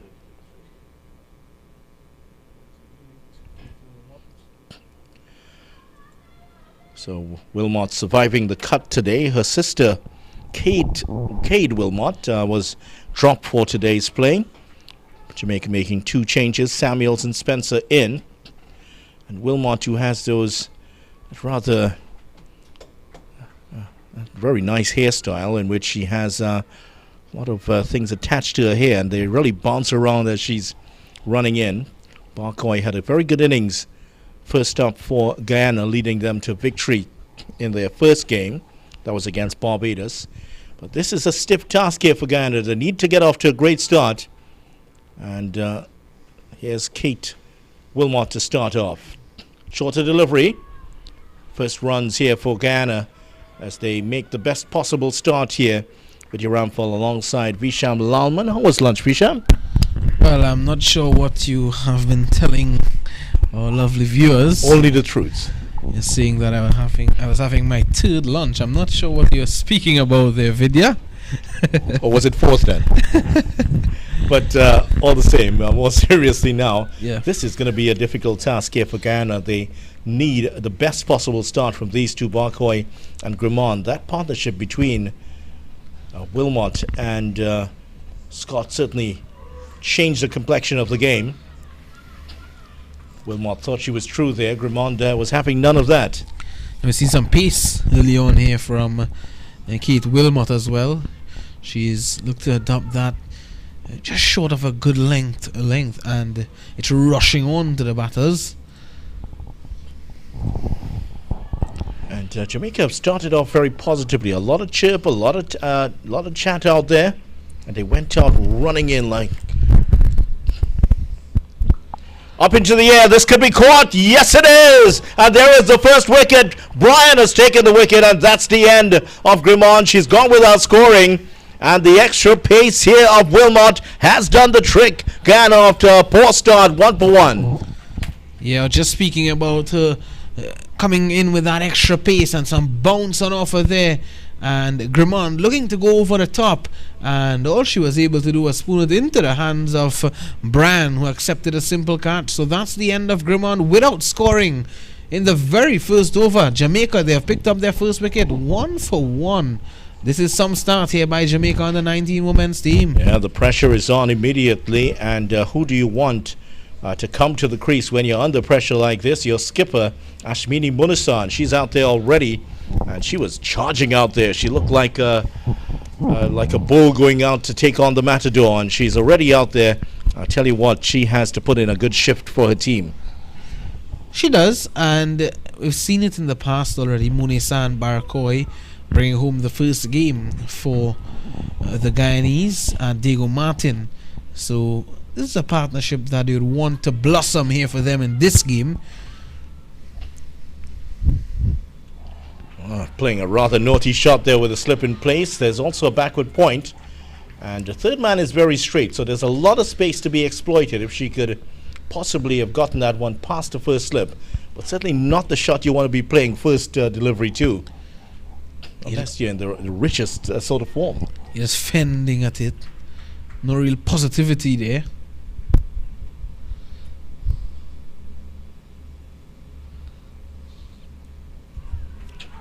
Feeling for it again here, Munisa. And the slip is there for that. There's also a cover point in place in addition to that backward point. And there is the extra cover, well, actually a mid-off in place in Bryan, who took the catch. Mid-on also. Short mid-wicket, forward square leg. And the other fielder out on the boundary is at fine leg on the boundary. Don't want to be chasing at those wide deliveries if you ask me, Munisa. Again, she goes after this one, not collected cleanly. We picked up late here by Mackenzie. So that is another run to the total here for Guyana. And an eventful first over, in which we've seen the first wicket go down off Grimond. And that is going to be the end of it. So Guyana 2 for 1 at the end of the first over. And that's the coach of the Jamaica team there, just looking on and getting a different view of things. And he's actually standing. The 4 in the Brian Lara's 401 is just behind him. So he's on the southern side of the ground. Yeah, southern side of the ground there, just doing some coaching from off the field. So Jamaica, John L. Diaz will now start off things. The Jamaica captain. And she was one of 3 players who were here in 2019 when Jamaica played in that tournament.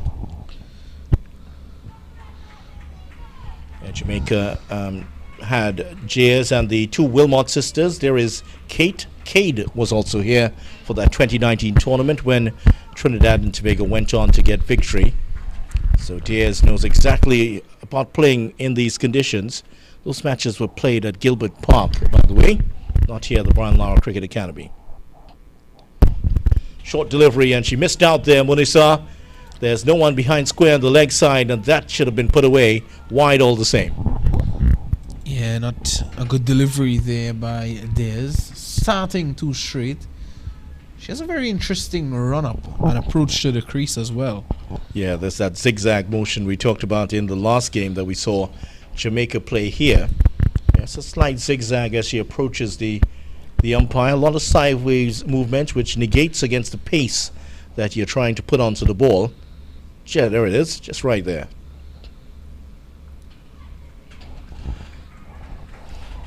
Already the fielding from Jamaica is a little bit better, a little more athletic in terms of the fielding for Jamaica, but when you're coming up against a country that excels at track and field, you would expect that. Yeah, but we're seeing something different here from the Guyanese as in comparison to what we saw from the Jamaicans.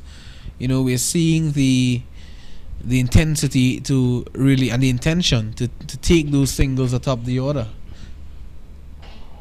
Different countries, different cricketing philosophies.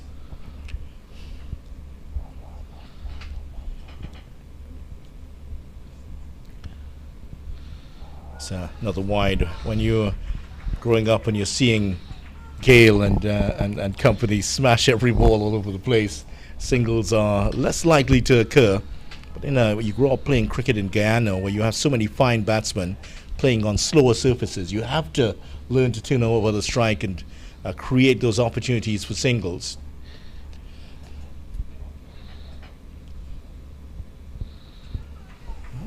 It's a little bit slower than she anticipated there, Barcoy. I was just about to say that, video. You know, when you're in Guyana, you're playing on spinning tracks, and Jamaica, Barbados, you associate those countries and those tracks across there as quick wickets where the ball comes onto the bat. You don't have to do much to get runs. You can just, use the pace. But in Guyana, you have to break the wrist and do a lot more to find the gaps, get the runs. Yeah, that's why you see a different style of batting from these two teams. There's some fine fielding there. She just seemed to have done something to her leg. She went over there. Doesn't look good. I think that's Tiana Samuels who's coming in for this game today. That's not Samuels, that's Plummer, in fact. Left arm orthodox. We might be seeing her ball later on today. Another wide here from Diaz. Still, we're only 4 legal deliveries into the over. And the score has moved on to 6 for 1, so Yeah, 3 of those have come from wides. Still trying to find her best form here, Jonelle Diaz, with the ball in this competition. She struggled in all of the games so far with her bowling. And the thing about it, Visham, given that it's a very congested fixture list for Jamaica and all the other teams, with 6 matches to be played in just about 8 or 9 days, its technical development doesn't really occur. It's pretty much play, recovery, play again. Yeah, that's how it is. And, we are seeing a number of the teams rotating their players as a result of this, giving their key players rest as well. So it does follow that teams that have less resources will certainly struggle at the back end of the tournament. That's also something to consider. This is the halfway stage today, completed in the tournament, and it's also the completion of the second over. 6 for 1, 4 runs coming off that over. Yeah, when you're coming into a tournament such as this, I'm sure the coaches would want to, they would have their core players who would be on the 11 consistently, and they would want to, ensure that their bench strength is of substantial nature, that they can replace these core players if needed, when needed to give a rest and so on, Vidya. Yeah, just a little adjustment there. What had happened was that you may have picked it up already, that the helmet was not exactly aligned with the stumps. Now, if that the ball had hit it, of course, that would have been penalty runs there. And the keeper just getting her bearings mixed up a little bit, putting that one down. It's Wilmot again. Full toss this time. It's gone between Slip and the keeper. It's also a no ball. So that's going to be 2 runs, and that's because, well, there are 2 fielders at 1 at third man and 1 at fine leg. They're very, very fine. And they were able to rein that in, prevented from going for 4. So free hit coming up. Was that a no ball? Yeah, I think comfortably it was there, Visham. Way over, just at least a foot over the height of the waist. So Munisa is going to face up to the free hit here from Kate Wilmot.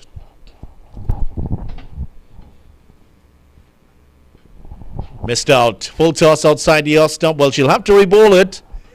Yep, there is the signal. A wide resulting. And she's going to get another chance here, Visham.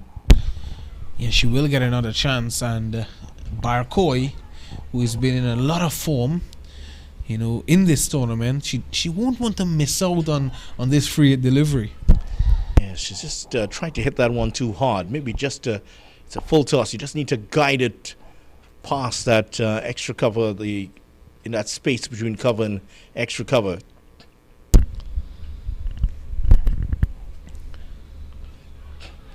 Fast delivery. That was some pace. There was some pace on that from Wilmot. Just hitting the hard length that she's done throughout the tournament. That was past Barco in a flash. Yeah, she's hitting a hard length and it's rising quickly. Look how fast that went to the wicket keeper. I think the keeper's decided, hey, I'm having enough of that. She's going to put the helmet on because she took that one just in front of her face. Some serious pace there by young Wilmot. I think this, we've seen one of the quicker bowlers in the tournament here now, certainly Vidya, from Kate Wilmot. Yeah, she's an athletic looking player. Really like to see the way she runs in. Look at that. Yeah. Her action reminds me of the action of Chemo Paul. If you look at it, that action is very similar to the action of Chemo Paul. The way he runs in and the way he delivers as well. Well, she's tall, slim, and similar built to Chemo Paul. Like the look here of Wilmot already, and she certainly was impressive in the first game. And Jamaica have so many fine young players here. They just need to get it together at the right time to get a string of victories, because anything can happen in the second half of this tournament. Cut away, straight to the fielder though. That's nicely picked up there by Brianna Gordon in that cover position. And with the congested format as we've suggested, teams can start well and not end well in this tournament. You can fall apart as you're cramped up in the hotel in between games, little time to recover. things can happen in the team camp. Munisa, not sure what she was trying to play there. She was thinking about cutting, then thinking about pulling. In the meantime, the ball had already gone. I think the better option would have been the cut shot. It was wide outside the off stump, and she wasn't going back and across the stump to really get in line of the delivery to pull it into the onside. So she would have been better served playing it into the offside. This tournament does give these under-19 players the opportunity to address the selectors at their national teams, national senior teams, and then at the West Indies senior team level. Cut away. That's in the gap this time. This is going to run close to the boundary. That's a good chase. Oh, she just missed it. An attempt there by Brianna Gordon to pull it back with the right foot, and just missed it. It's always difficult when you're chasing the ball, which goes, you're running along the same line as the ball. You can't really create an angle to get round it. And there it was, just slowing up. Yeah, doesn't work out there. So 14 for 1. Yeah, and very lucky that the fielder didn't do any harm to herself there. And she landed. She was off the ground for a while, and then she landed just immediately. That could have been a horrific, end to a season had she done some injury to herself. Again, wide of the off stump. Munisa doesn't make contact, and that's going to be the end of the third over. An expensive one here for Jamaica off the bowling of Wilmot after that no ball and the free hit. Guyana at the end of it are 14 for 1, 8 runs coming off that over. Yeah, and see Wilmot realizing that Munisa is chasing those wide deliveries outside the off stump, and she likes those deliveries that comes on to her and is a bit closer to it. It allows her to play comfortably, and she's realizing that. So Wilmot is bowling wide outside the off stump to Munisa. So that has been, although it was expensive, it was a good over nonetheless from Kate Wilmot. Diaz is going to continue. Barcoy is going to be on strike here at the southern end of the ground.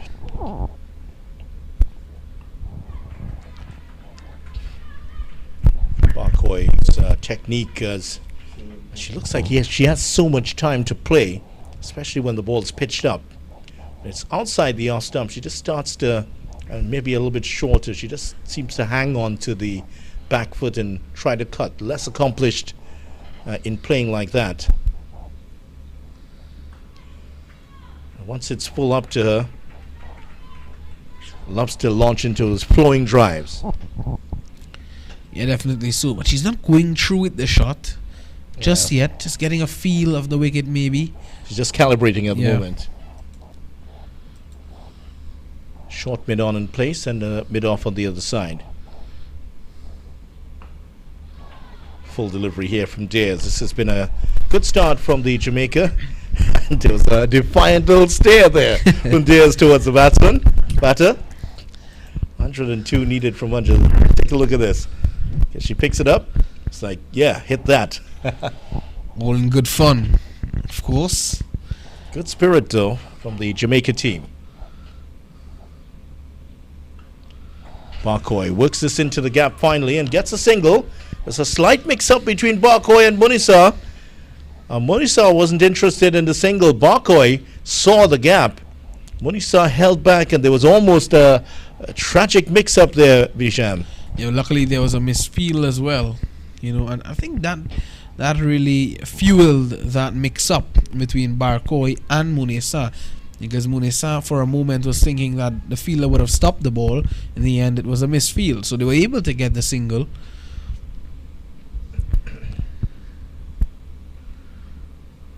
Oh, pulled away. There's a fielder out there, and Bryan does the work very well. So just one. Munisa looking to play that a little bit further behind square. Nice looking shot, that Gordon Greenwich pickup type of shot. Yeah, brilliant shot, and unluckily for her there, she didn't get the boundary, and they could have seen her as she came down the track to the other end. She looked very disappointed. For the delivery, that's a nice pleasant try there from Barcoy. She's starting to get the timing now. As I mentioned, she was calibrating earlier. I think that calibration is just about to optimal level at the moment. 16 for 1 after 4. Yeah, good over there from Jonelle Dares comes to an end. There's a look at the eastern end of the Brian Lara Cricket Academy. Just a few grey clouds, but the blue clouds are dominating now, Vidya. Yeah, that's to the south of the stadium, so that's not ever going to come back towards the stadium here. The breeze tends to blow over the left side of your picture and across the stadium. So once it's on the southern side of the stadium, that's fine. But the problem is from the northeastern side of the stadium. Once the clouds are coming in that direction, well, Michael's knee, our technical operator, it starts to act up.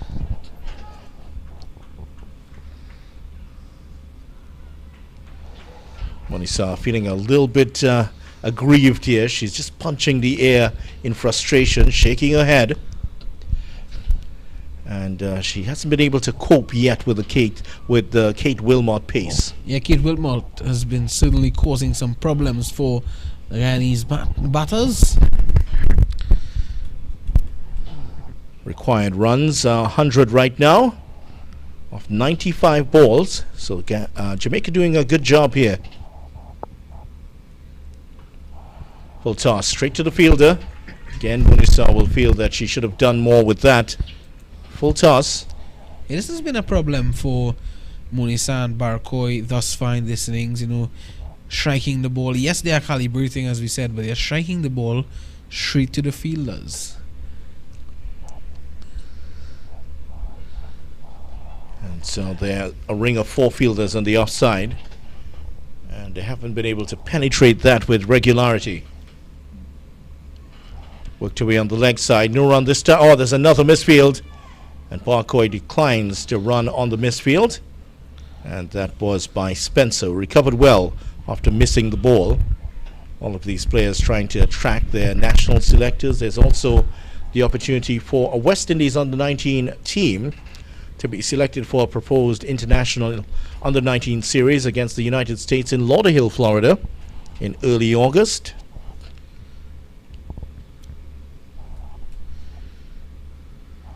Good delivery again from Wilmot, who is enticing and Monisa to play at these.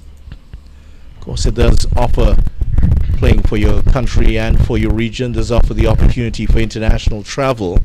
Always remember this story that Michael Holding got a prize awarded to him by the great George Headley, and Headley had actually signed something on it that inspired him later on in his career. Pulled away, and that's going to be one. There's a fielder at fine leg, and Campbell, who looks a fine athlete herself, gets that in quickly. The message from Headley to young Michael Holding was, play cricket, see the world. Hasn't he exactly done that? Definitely so. And what a player he was for the West Indies. Yeah, recently his place as the 5th highest wicket taker in cricket, or 6th highest in West Indies cricket history, surpassed by Kemar Roach, who went past 250 wickets in the recent Test series against the Bangladesh team. Roach up to 252 now.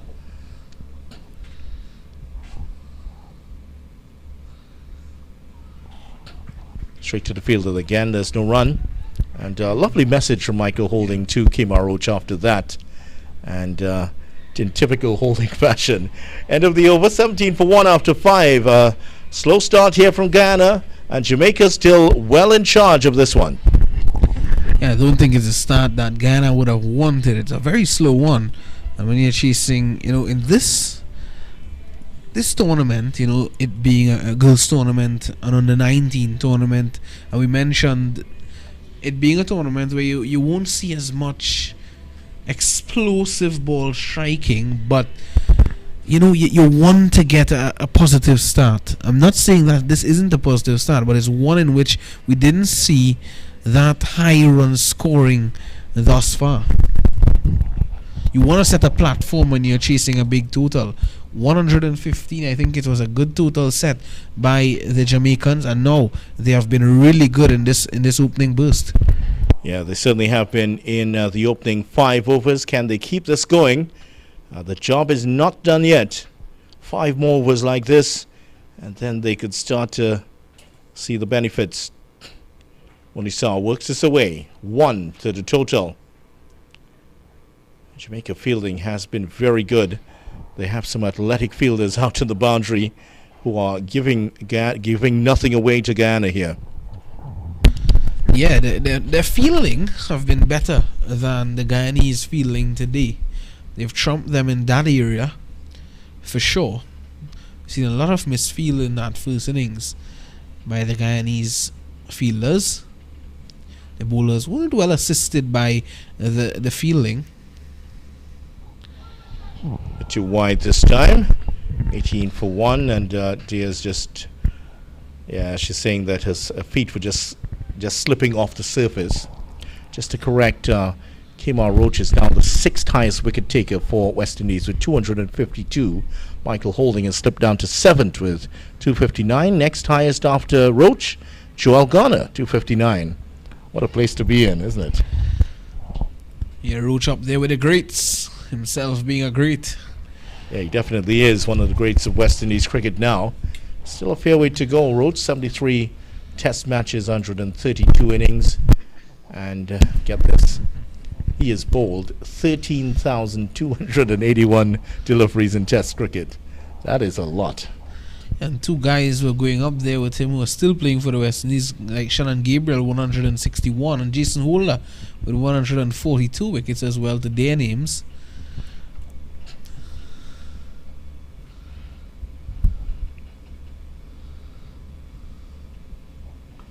Full toss, straight to the fielder and parried back to the bowler. Great fielding here from Jamaica, and they continue to keep the pressure on.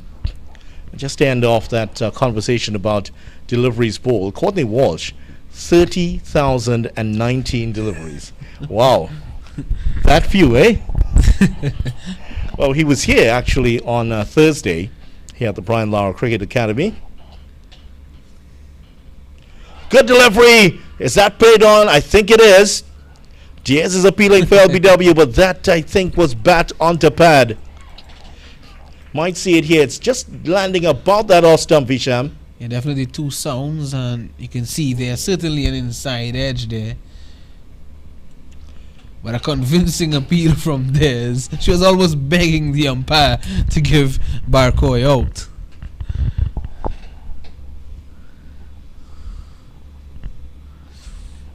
She's stepping inside the line, wide delivery. And Barcoy does that. Whenever it's on the side of the leg stump, she's not quite adept at clipping it away. She just sort of moves inside the line, hoping to deflect it. Just mentioning that Courtney Walsh was here on Thursday, having a look at the young talent, West Indies women's head coach. Great to see him here.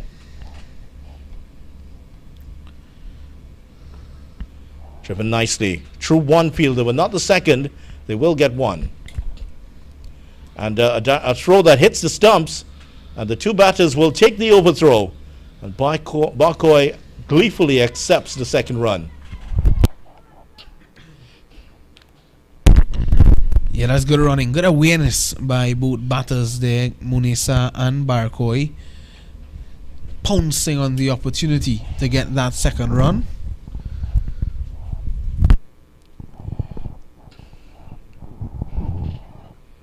Barcoy 5 of 17, Munisa 8 of 17.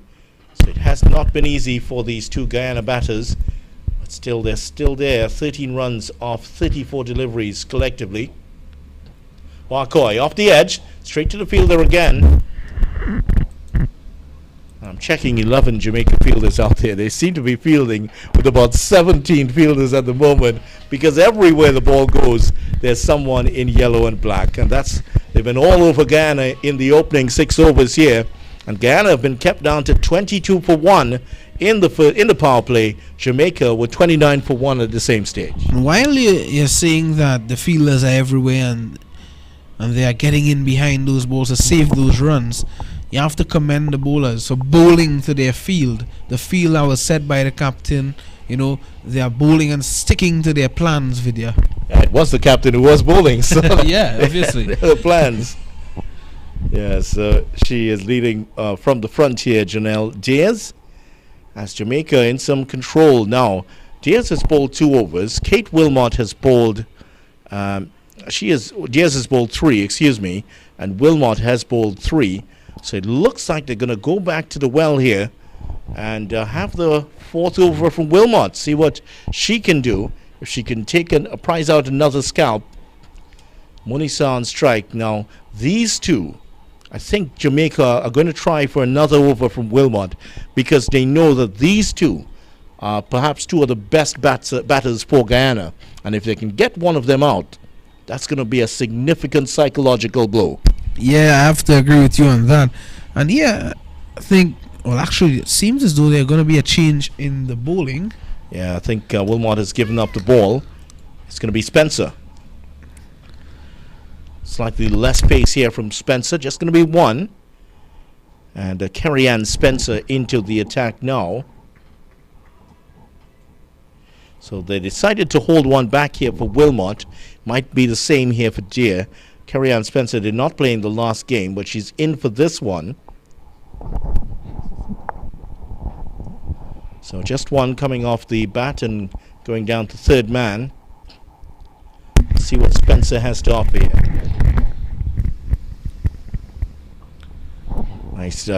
Nice Yorker length delivery from Spencer. Certainly not the same pace as Wilmot. She's just a little bit shorter than Wilmot.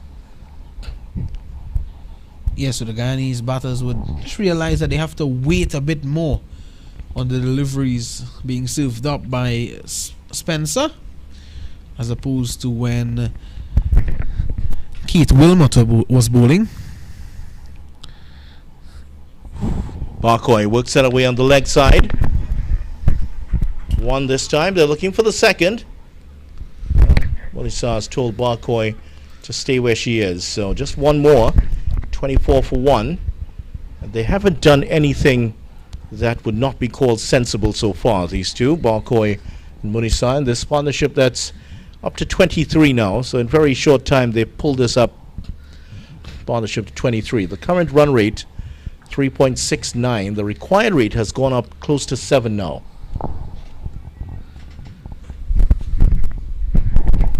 Good start for Jamaica. There's a big space in between backward point and that mid-off fielder. There's a fielder in that deep cover boundary. Munisa knows that she missed out on at least 1 run there if she had gotten any contact on that.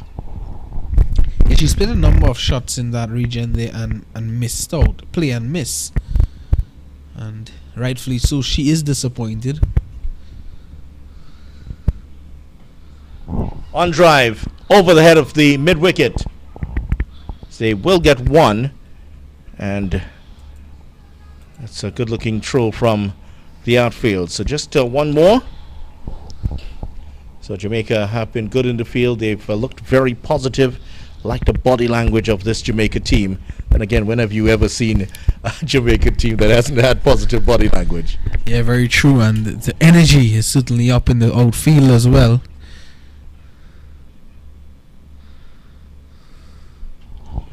Nicely guided down to 3rd man by Barcoy. Another one of those players who we think we might be seeing more of in the future for Guyana and perhaps for the West Indies.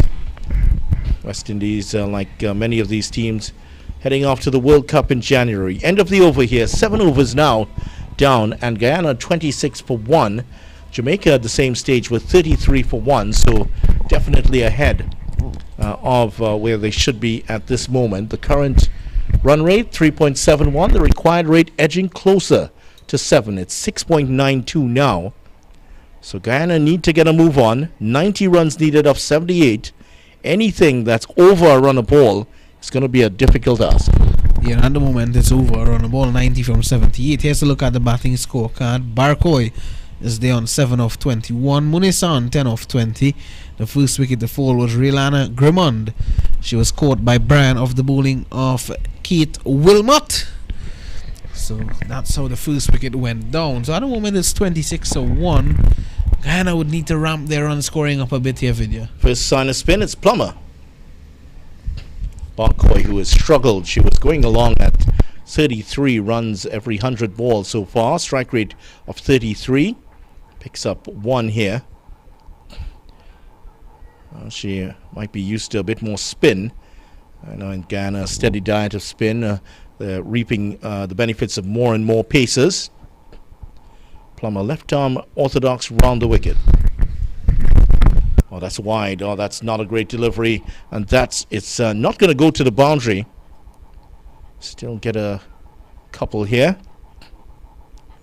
Yeah, wide signal by umpire Carolyn Brown. Yeah, so Plummer is starting a bit too straight.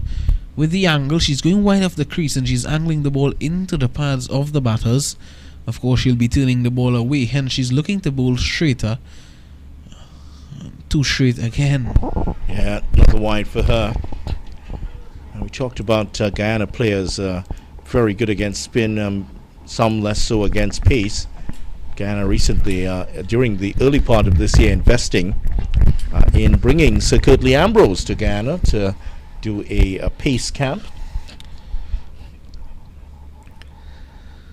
Shorter delivery. Oh, that could have been close.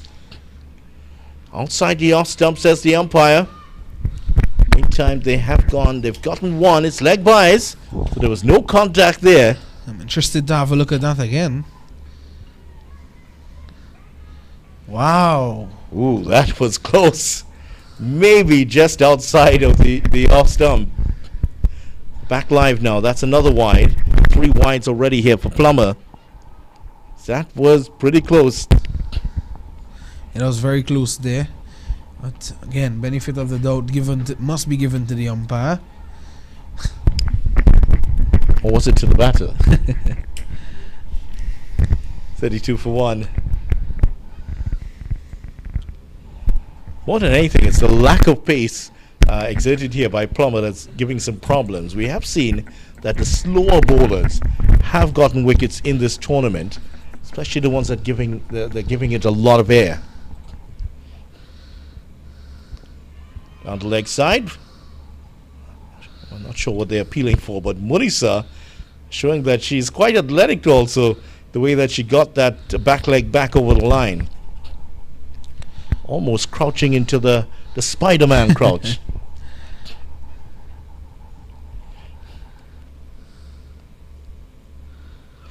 Oh, she's gone straight through, and that is a big wicket for Plummer. And Munisa has gone bowled for 10.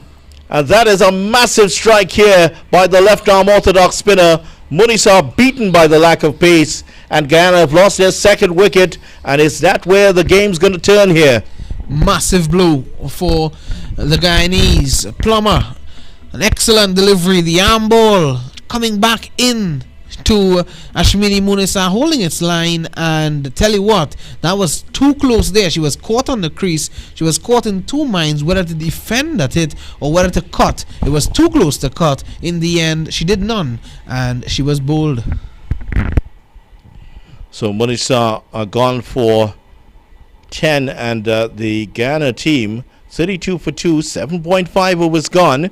So the skipper's gone. That's not going to register well here. And I think it is Retimaya who's going to come on now to replace Munisa. So we'll just identify. That's not Retimaya, it's 24, Sarah Amin, who's coming in. So Amin in. So Sarah Amin, who is a right-hand batter. And she doesn't bowl. She's more of an outfielder.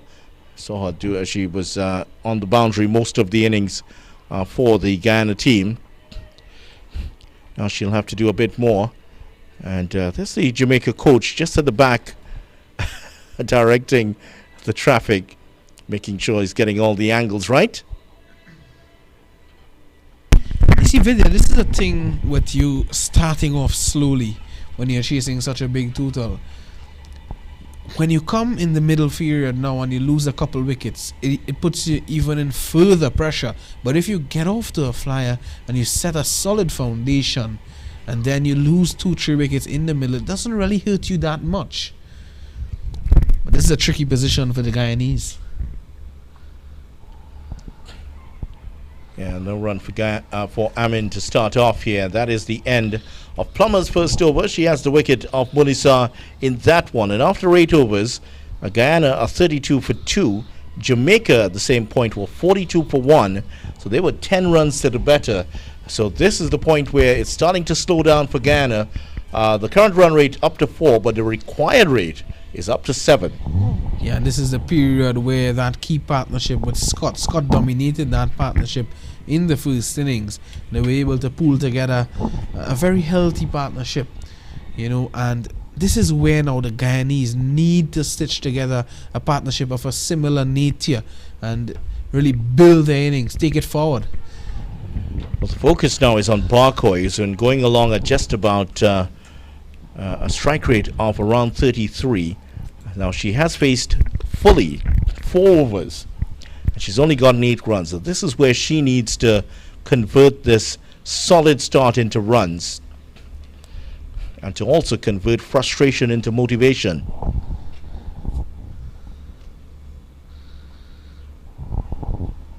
Even that, there's no attempt at a run to put pressure on the fielders for this Jamaica team.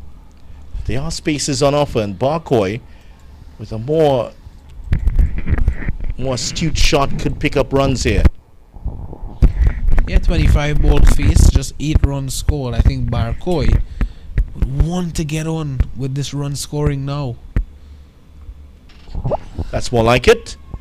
Pick up the singles, just give the fielding side, let them move a couple of fielders around to plug those gaps.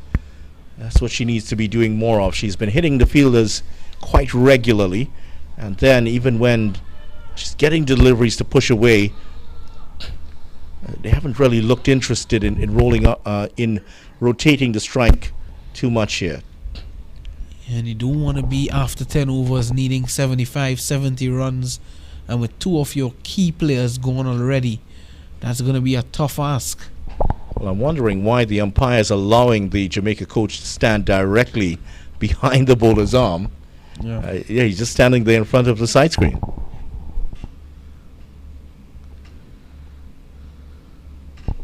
Heads straight to the fielder, and Scott. Scott moves around smartly and makes the stop. No sign of a fumble there. Yes, going wider there. It's the bowler, and looking to get that one away. It was there to be hit, but straight to the fielder again. Something we've seen a lot of in this innings. Finding the fielders, the Guyanese.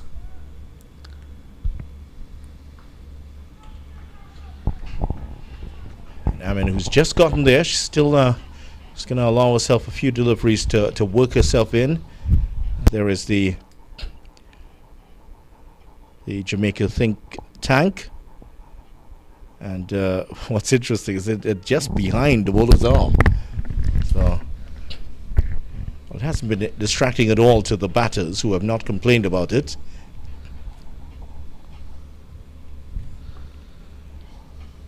Straight to Wilmot, who's there.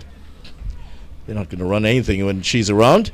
End of the over. That's a nice tidy over here from the bowling of Spencer to start off. 2 overs, 5 runs, and the run rate continues to fall. It's down to 367, and the required rate is 7.5 now. So Guyana falling into a dangerous position now. Yeah, and that over, just 1 run coming off it. And yeah, when you're 32 for 2 after 8, and you just score, and you're chasing 115 in a T20 game, and in the 9th over you score 1 run, that's not good. You need to be better than that. You even if the ball is not there to be hit, you need to rotate the strike. That's key. Another wide here from the bowling of Plummer. Barcois just steps inside the line and allows it to go past. She has to step things up here. And you're telling me there's some rain on its way, Visham? Well, good old Mikey is telling me that his knee is starting to ramp up a bit, unlike the run scoring of Guyana. Yeah. And the rain is with us. Wow! Wow! Look at that! Coming down. Wow! Mikey's knee must be hurting quite a lot. Mikey, your technical operator, a huge correlation between pain in his knee and rain, and wow, he's hobbling around behind us, and there's the indication.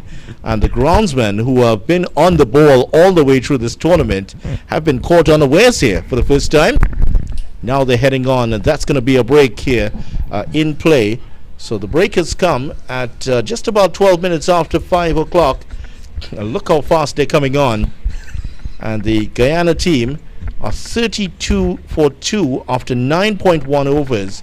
And the Duckworth Lewis pass score, well, it's not up on the board, but at this point, they would have had, to win this game, they would have had to be 81. So Guyana, on all counts, will not go on to win this game if it ends right now. So this is not a great situation for Guyana. But before we go to the break here, Visham, your assessment of the position here of Guyana, what has gone wrong? Is it there? Has it been self-inflicted, or can we put this down to the brilliance of this Jamaica team? I think it's partially because of the brilliance of the Jamaica team. They really bowled well, but again, we didn't see that intent from the Guyanese at top. We didn't. Barcoy, look how long she's there. She's faced 27 deliveries. She's just scored 9. I would have liked to see her, show a bit more intent atop the order. She cemented a spot at the top of the order. She really built an innings, but it's an innings, that you need to carry on, a foundation you need to carry on from. Yes, certainly. And even before that, there were signs that Guyana weren't quite 100% here. Their performance in the field, 25 extras. They started nervously against this Jamaica team, and 115. They gave away a lot of runs through misfields also, and there were signs early on that all was not right here in the Guyana camp. Yeah, very much so, and it showed in their batting here. It's Grimmond. She went without scoring of the bowling of was it Wilton? Grimmond went off the bowling of Wilmot without scoring, and then Munisa went bowled by Plummer in her first over for 11, 32 for 2.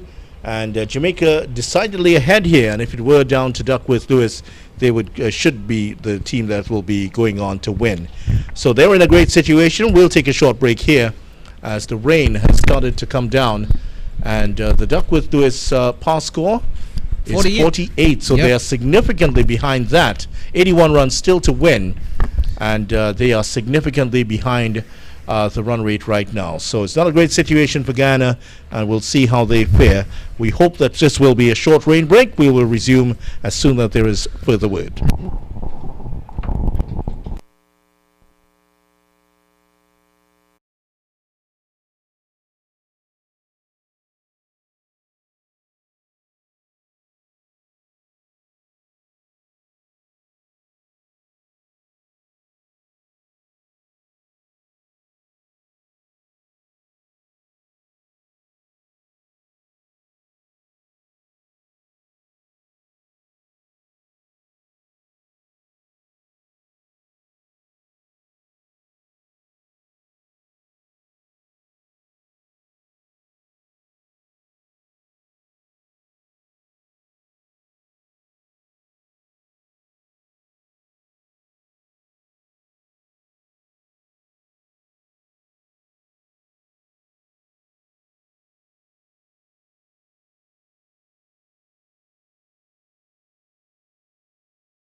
Welcome back. Just 8 minutes after the players went off for the rain delay, with some heavy rains coming over the Lara Cricket Academy. Well, the rains have dissipated, and the ground staff they've gotten us back on to resume here.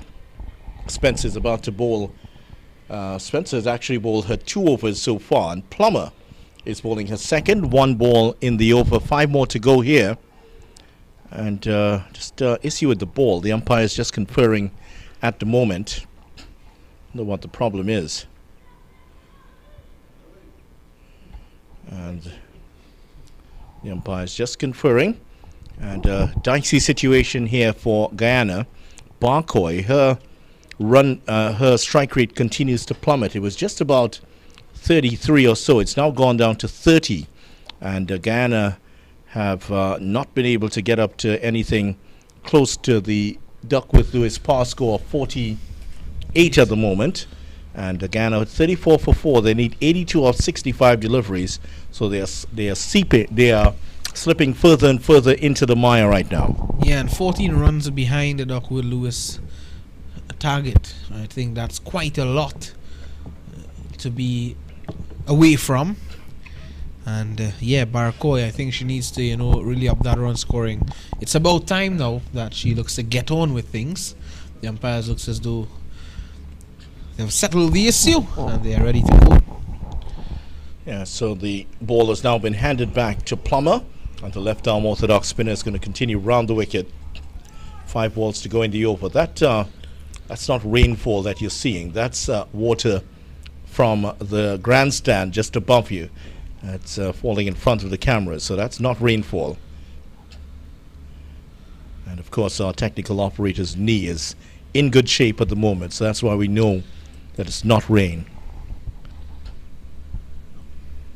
Meantime, the Jamaica coach continuing to make his walk around.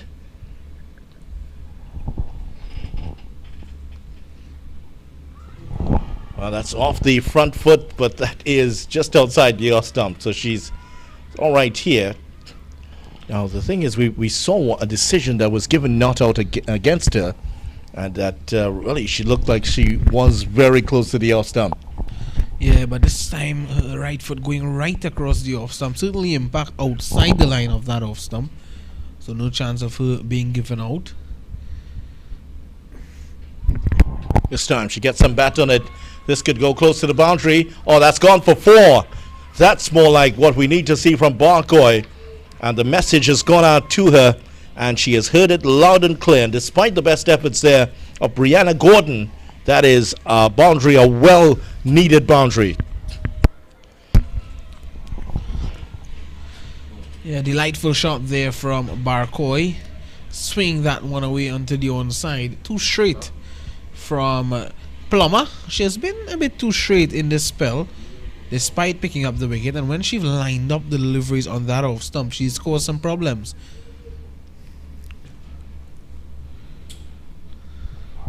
Barcoy again, straight to the fielder this time. Chance at a run out at the bowler's end. And now it's an overthrow. And look at this. The run resulting, and they have just the single. Barcoy hit it straight to the fielder. The non-striker was all over the place, and just that little bit of urgency has turned things a little bit here for the Guyana team.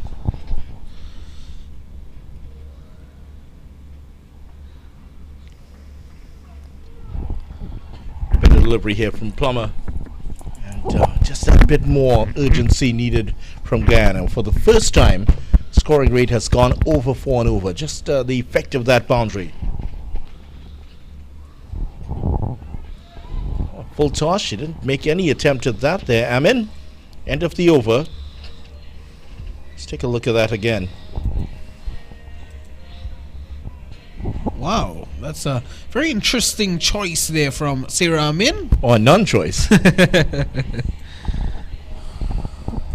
So 7 runs in that over. 40-4-2 at the end of 10 overs. So exactly 4 runs and over. Now, there are a lot of these national days.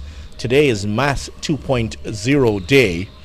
So even your arithmetic, I'm sure, could tell you Bisham, it is for an over, 40 divided by 10. Well, I think that's quite obvious. Okay. I saw you looking confused. I was just making sure. I realized you did the calculations to me, so I didn't need to do it. Well, it's more like it's also National Chocolate and Almond Day. That's the day I'm more interested in. I don't think I'll be too interested in that, David. Yeah. Oh, you're still on your diet, aren't you? Well, I'm trying. At least I'm trying to hold it in. Well, Mikey and I will celebrate today with that National Chocolate and Almond Day. But it's chocolate and almond day, and you have not brought any chocolates for us in the commentary box. I'm surprised. Here is the first ball of the new over. This is Spencer back on the attack here. And that is played away behind square. And that's a great stop. Oh, I think that's for... Yeah, Wilmot, yeah, it's 4 runs. Even if it did not hit the rope, Wilmot clearly picked up the ball from behind behind the ropes. So just about here, she's stopping it. It's over the body. Yes, it has hit the ropes. Yeah, I can see that it did hit the rope. So that is another boundary here. And finally, we're seeing Barcoy being a little bit more, showing a bit more initiative. And 2-4, she's up to 18 of 31. Yeah, that's good to see. I think Munisa, the captain, would be happy to see that out there. And now another one behind square. That could also go for 4. It's a good stop this time. And this time it is the diving stop. I think that's Campbell out there who's made the stop. So 3 pretty good shots here by Barcoy. And all of a sudden she was laboring. And she's up to 20 of 32 deliveries. Yeah, she's taking the score now up to 46 for 2. So they're quickly approaching that 50-run mark now. Better from Guyana, and Barcoy has to continue here. She's faced almost 7 overs by herself here. She can't let this go to waste. Wide, she's putting pressure on the bowler. That is, let's keep an eye on the extra count. Jamaica, their extras up to 16 now. So they have almost matched Guyana's tally. Yeah, they have. And, you know, just assisting Guyana there is Spencer. I think Guyana would really appreciate those extras.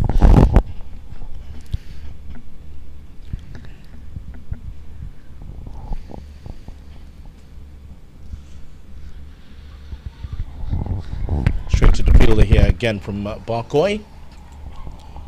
No run resulting, but she's gone from a strike rate which was in the region of 33, and now her strike rate is over 50. So the effect of a couple of boundaries here. Yeah, 60.61 her strike rate. Matt 2.0D, just reminding you, Vidya. Yes, thank you very much. Again, Barcoy, you pulling out the pull shot here. It's also a National Be a Kid Again Day. So just to remind you, that's also on the being celebrated. There are all sorts of strange days around. It's also National Freezer Pop Day. Okay, I think we'll stop there. 10.4 overs gone, 47 for 2. Full toss, and Barcoy should have driven that one away. He was trying to play a cross-batted shot. Luckily, didn't get contact. Yeah, she's looking to get on with things, and it's good to see her showing that intent now, but missing out on that occasion.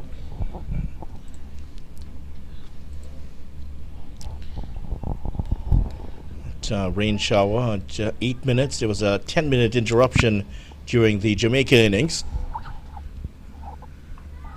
Now Barcoy pulls this one away, and that's going to go to the boundary. No one's going to stop that. Through the mid-wicket area, and once she got past that mid-wicket position, that was always going to be 4. And yeah. Barcoy now, that one was hit with some venom. Yeah, powerful shot there from Barcoy. Too short, and yeah, it sat up to be hit, and she put it away nicely. That also brings up the 50 for the Guyanese U19 team. 51 for 2 in 11. 65 now required for 54. So Spencer has now bowled 3 overs. We've had 2 from Plummer. Guyana are now 51 for 2 after 11 overs. So Spencer has one more over. Plummer still has two. And somewhere around this time, we're going to have to see a fifth bowler being introduced here. And Guyana, Jamaica, strangely, have not introduced that fifth bowler just yet.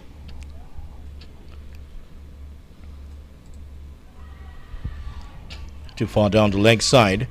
And if you are going to introduce a fifth bowler at this time, that's going to be the bowler to hold down one end and sort of stitch together the remainder of the attack here for Jamaica to ride out these 20 overs.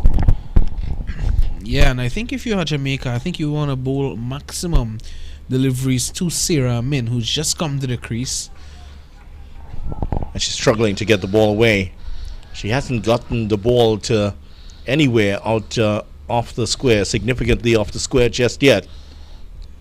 Already, 8 of 8 deliveries, she hasn't scored. I think she'd want to tune the strike over, get Barcoy on strike.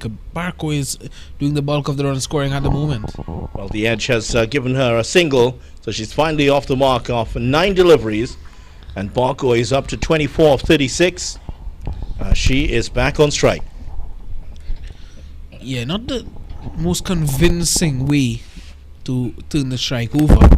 Fortuitous, but she was able to do so nonetheless. That's a wide. Good work by the keeper to make the stop here. Umpire Carolyn Brown signals a wide. Must say kudos to the Jamaica wicketkeeper. She's done well in the back of the stumps. In the air, this could be caught. The keeper's going for it. And she just seemed to slip. I think Gordon just slipped as she was about to take the catch. Looked to be getting into position to take it. And Barcoy survives. 25 of 37. Should have done better with that. Just spooned in the air. Here's that replay again. And she was going for the catch. For a moment, I thought she would have gotten to it. I think had she not slipped there, she would have certainly gotten to that catch.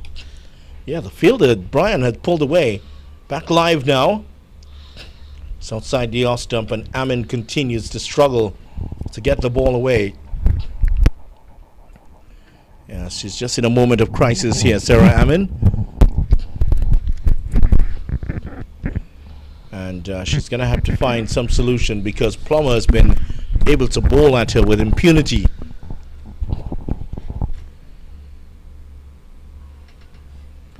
And again, that's a delivery that's caused her no end of problems, and the overs come to an end. Amin 1 of 11, Barcoy 25 of 37, and Guyana getting 3 runs off that over, but still they are behind here at the moment. Jamaica at the similar margin with 59 for 1. Yeah, it's just 1 wicket behind Guyana, and of course Guyana, they are 5 runs behind that Jamaican score. But Plummer, look at how well she has done. 1 for 15 in 3. We've seen Spencer, none for 16 in 3. Wilmot had 1 for 10, in her 3 overs. Jonelle Dares, none for 11 in her 3 as well. So that's the 4 bowlers that have been used. Wilmot, Dares, Spencer and Plummer all completing 3 overs each. So there's going to be a bowling change at the southern end, and Campbell is going to come in. Kimari Campbell, who we saw on the boundary a few overs ago, here she is in, and she is going to be the 5th bowler to be used here by Jamaica. So 1 over remaining for Plummer, Spencer, Dares and Wilmot. Campbell has 4 available. And this is the over in the Jamaica innings where they got 11 runs, and then the run rate started after that. Oh, that one, some swing on to that one. That one moved sharply away from the batter. Yeah, I think the umpire had made a good decision there, not signaling that one wide. Barcoy was looking at the umpire as if to say, why didn't you give that wide? But certainly that's the guideline, that red line you are seeing. Again, some movement away from the batter. They will get one this time, Barkoi. And Jamaica got to 115 for 3 in their overs. They were 59 for 1 after 12 overs. So after that point, they got 56 runs in 8 overs. So the scoring rate too far wide this time. Yeah, so they got the run rate really sped up after the 12th over of the of the Jamaica innings. So this is where Guyana have to match them in terms of that intensity. Match them and just maybe go beyond their run rate a bit as well. So it will take some doing here for the Guyanese. And Amin not moving that front foot at all, just hanging the bat out there and not getting across to cover the line of those deliveries with you. That is something we have noticed from Sarah Amin. Yeah, just to give you the stats correctly, after 12 overs, Jamaica were going on long at 4.91 and over. Not too bad at that point. This little movement away from Amin is really giving her some problems. So she needs to talk it over. She's called Barkoi. Barkoi is going to have to give us some advice on how to go to deal with these issues. But the lack of footwork is the problem for her here. Let's go back to that Jamaica innings. After the 12th over, Jamaica went on at exactly 7 runs and over for the last 8 overs. And that's where they were able to accelerate and get on to 115 for 3.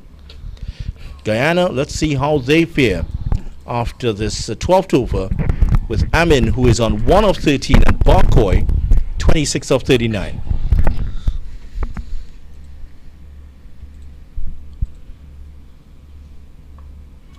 That's more like it. Gets back onto the ball only for the second time in her innings, and she gets a second run. And perhaps maybe she got some advice there. Maybe change your guard from a leg stump to mid stump.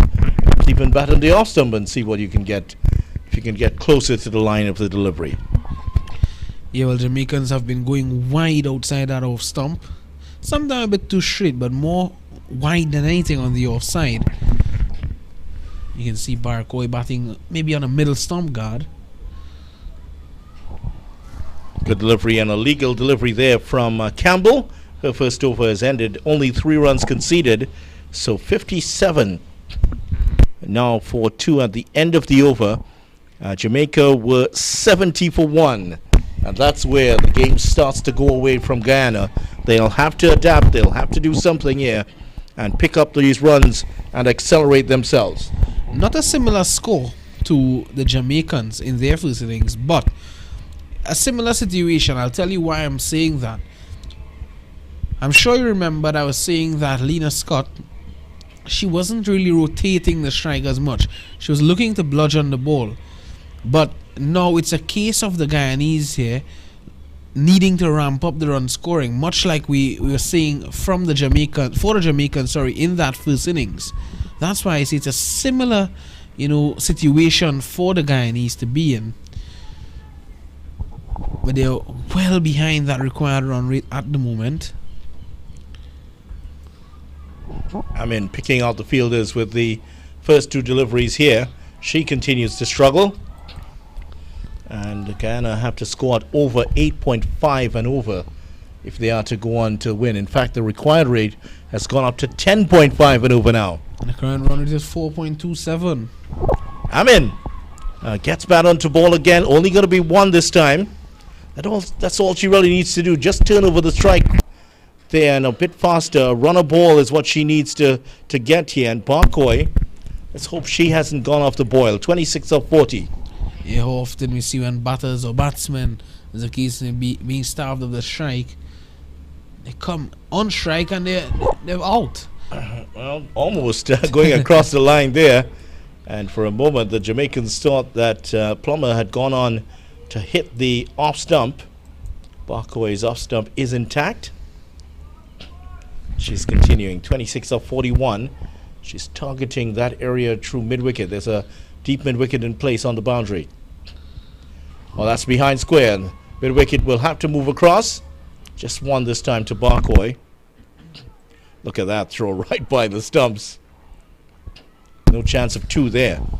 A good smart fielding out there on the boundary. That has been the kind of D that the Jamaicans have been having. They've been really good in the outfield. They're stitching together a perfect game thus far. I mean, again, continues to struggle to get the ball away. That is the end of the over. And that is also the end of the spell by Plummer. 4 overs for her. And she has taken 1 for 17, her figures. So she's done a job. Just about 4 runs and over, 4.25 runs and over. And Plummer's done well here. 59 for 2 after 14 overs. And this, they're tightening their grip on the game, Jamaica, with each over here, Bisham Lalman. Yeah, they have. They have been doing so. And Plummer certainly assisting very well in that effort. 1 for 17 and 4. I think the skipper, Diaz, would be very happy with that effort from Plummer, Brianna Plummer. And Kamari Campbell will want to continue to support that effort as well. We always speak about bowling in partnerships. Nothing wrong with what they've done so far. There's Campbell.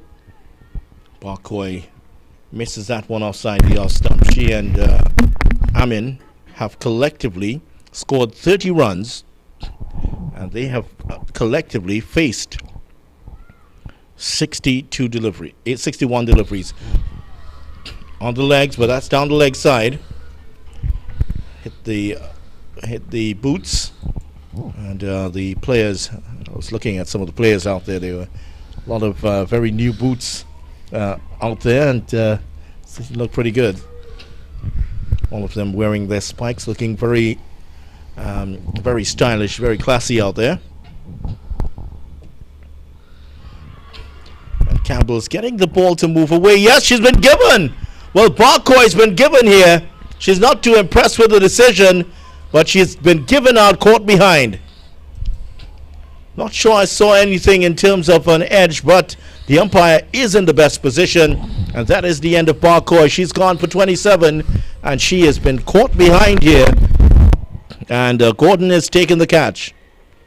Yeah, and speaking about Campbell and how she needs to support her other teammates who are bowling, just pushing that one wide off the off stump, and with Barcoy looking to ram that run scoring up, she's looking to go at that wide delivery outside the off stump.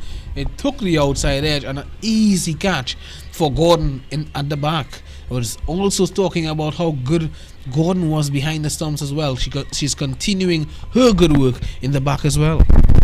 Well, that brings Melanie Dover to the crease. The little wicket keeper is on here for the Guyana team. And Dover is a left-hander.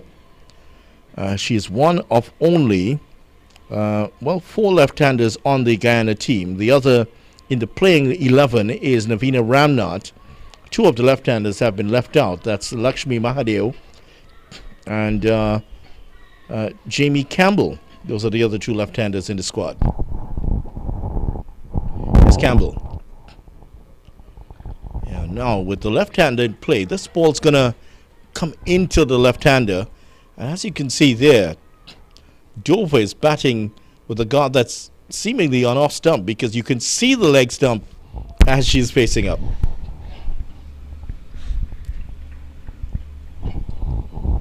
She knows that Campbell would be going across her, so she's adopted that guard maybe to access those deliveries. Not the right shot though, especially with that front foot planted, just swinging across her body. Yeah, you will feel it in the hip, won't you? No, look at this now. Now I don't think she's paying any attention at all to a guard. Now you can see the off stump.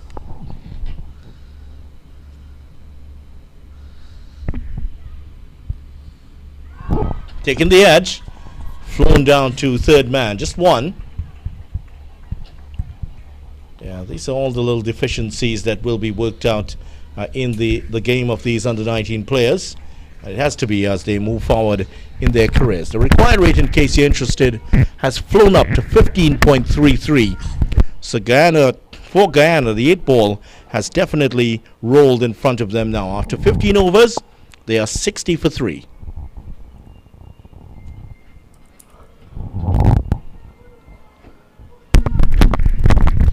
26 from 30. I think you'd take that any day as a batting team.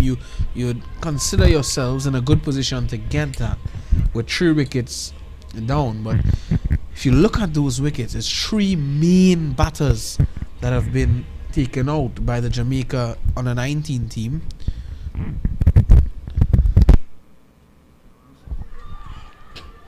That is Diaz, who's back on the attack now. She just has 1 over.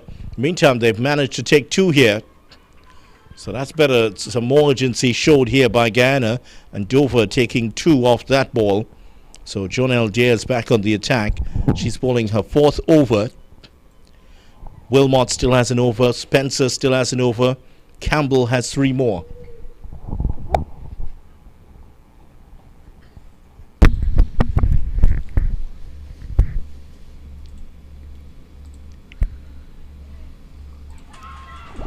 Slashed away. It's only going to be 1 this time, straight out to the fielder. So some urgency showed by these 2. And that's going to bring back Sarah Amin onto strike. And we've itemized her struggles to get the ball away. 3 of 18 deliveries. Can she benefit from this renewed energy put into the game here by Dover? 4 of 5. That's going to be a wide. And actually, Bryan was moving from a fine leg position. I think she'd lost her place on the field. I'm just trying to sneak back into place there. Now she's back in the 3rd man position where she should be. Actually, there's no one behind square. There's a backward square leg. That's the only fielder. That arc is unprotected at the moment. Past mid-wicket. Just going to be 1 this time. Well, they're going for 2. Here's a throw. Well, it wasn't gathered by the keeper. And Amin gets back, but credit to Amin here. Finally getting a double. First double for her. 3 singles and now a double. 5 of 19. Yeah, I think with the shorter deliveries being bowled by theirs, I think it would be very wise of Amin if she can wait a bit more on it. Ball not coming up as quickly on her as she would have expected. So if she can wait a bit more and play that ball later, backward of that backward square leg fielder where you're seeing that there are no fielders there, with a clear gap, she can earn herself a boundary. Off the edge again. This one is going to run down to the boundary for 4. And Amin picks up a boundary. She's on to 9. Now once it's Diaz is using a line which is closer to the off stump, and as a result Amin is finally getting the ball in her arc. Now once it's just slightly outside the off stump, maybe bowling at a 4th or a 5th stump, that's where she struggled, and Diaz is just bowling, homing in on the off stump. So that's why Amin is suddenly starting to get a few runs here. They've now sent back the 3rd man fielder on the boundary.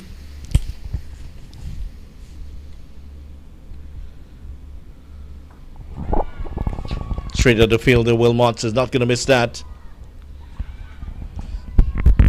And Dover is there demanding the strike. Look at her. It's a little dynamo. Look at her. She's just... We need to get that run. Yeah, she's disappointed in a partner there. I mean, she certainly thought there was a single on offer there. She's still going. She's looking at the scoreboard and saying, listen, we need to get every run here. Nice looking on drive from Amin. That's 1 more. Better here from Amin. Finally has settled in. And that is the end of the spell for Diaz. None for 22. And she has gone along at just over 5 and over. So Guyana up to 71 for 3 after 16. Just to give you an idea where Jamaica were at this point. After 16 overs, they were 80 for 1.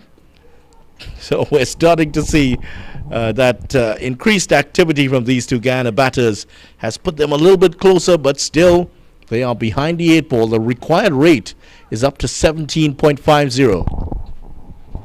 Yeah, there's the batting scorecard of the Guyanese women on the 19 team. Barcoy just went for 27, caught by Gordon.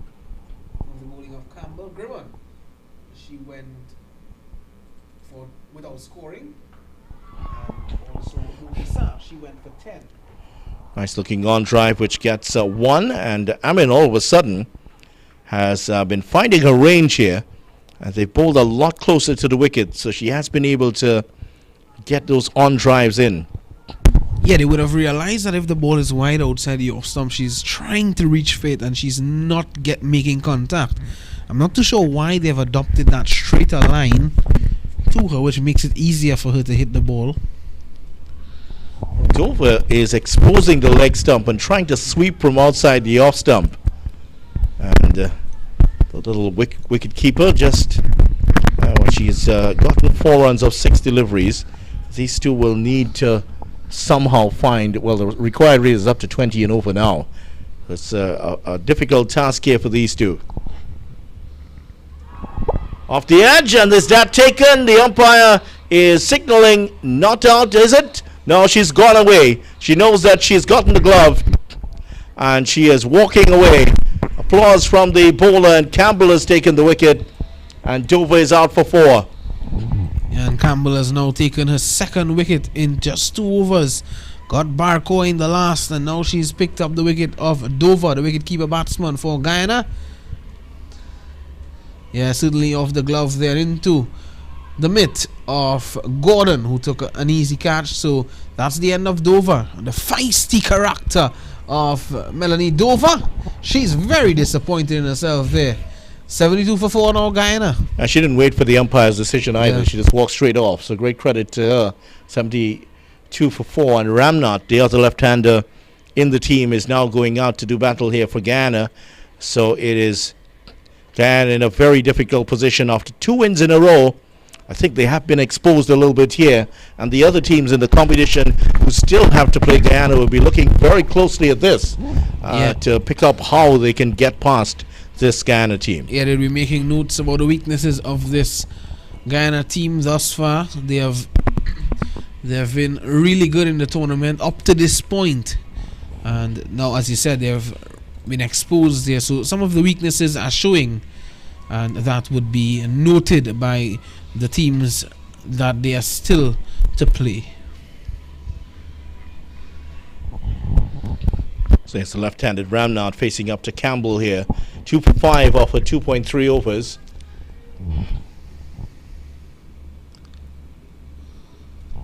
Yes, got away from her that time. Wide signals, and Guyana still, they will play tomorrow. Guyana are on a bye, so they will have a day to reflect on what has happened here today. On Sunday, they are also off. They will come back on Monday to face Trinidad and Tobago right here at the Brian Lara Cricket Academy before facing the USA at Diego Martin on Tuesday. Guyana needed to win today because the last game that they will be facing will be against the Windward Islands at the Brian Lara Cricket Academy. Different format this time as opposed to the 2019 tournament where there was a semi-final and a final. Always difficult. Net run rate is going to really play a big part in this tournament to decide who will win it.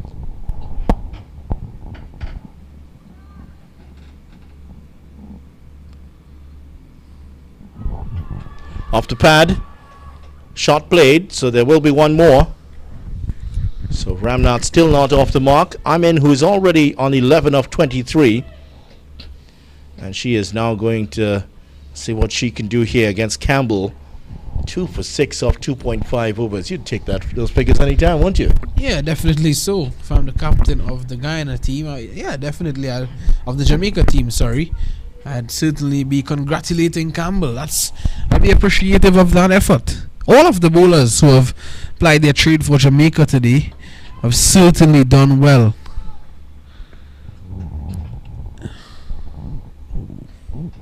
Or swing and can't control it. Another wide here. And the extras tally has gone up to 22 for Jamaica. And they have almost matched Guyana's total. Yeah, 75 for 4 now. 41 from 19. The game running away from Guyana as we speak.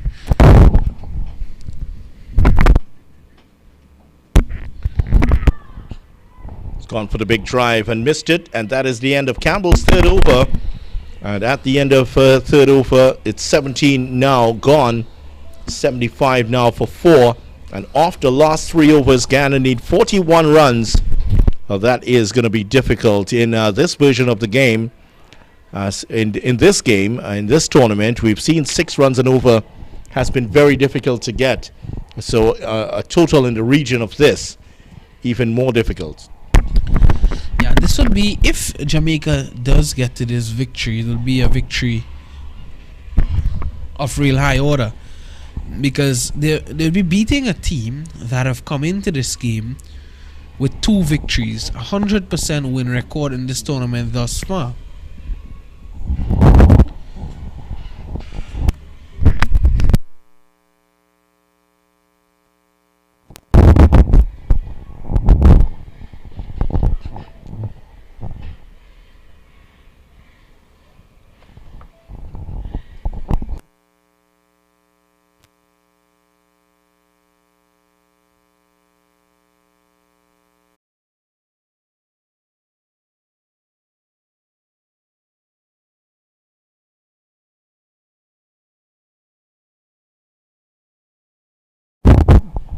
Here's Bryan. Short delivery. That bounced. That's a wide. So that's not going to count. Guyana 75 for 4 here.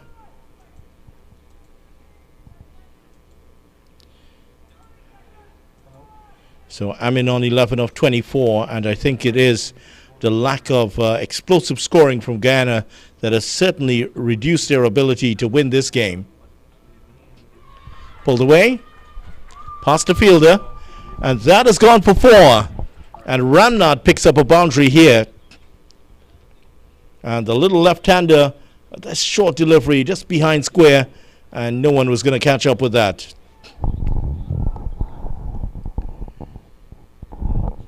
So I think Bisham has some news for us, which he's going to share in just a moment. Yes, so word coming to hand from Mr. Rudy Ramisa. He's telling me that the total that Guyana, it was a reduced target for them, 106 in 18 overs. So it's now an 18 over game after that rain delay. And the Guyana team, they are looking to get 106 for victory. So this is going to be the final over video. All right, thank you very much. Well, that announcement was not made clear earlier, but there you have it. So 25 needed of 4 deliveries, and this is Bryan coming in now. It's going to be difficult. That's 4 sixes, and still you're not going to get it. 4 sixes for a tie. So Jamaica have been well worth this victory here against Guyana. Just a great disappointment for Guyana, but I think some of the deficiencies in their team have been exposed. They got a good victory over Barbados in their first game. And in their second game, they were dominant against the Leeward Islands.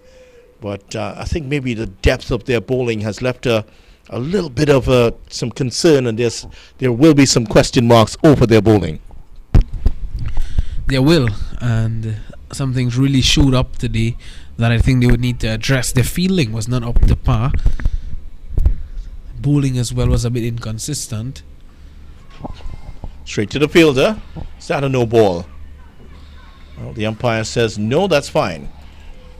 So just 2 balls to go now, and this will be a deserved victory for Jamaica, who have played well in this match here. They've lost out in their couple of matches before that, but this is a good performance from them. Another full toss. It's not going to matter at this point. It isn't going to go for 4. Well stopped on the boundary there by Spencer.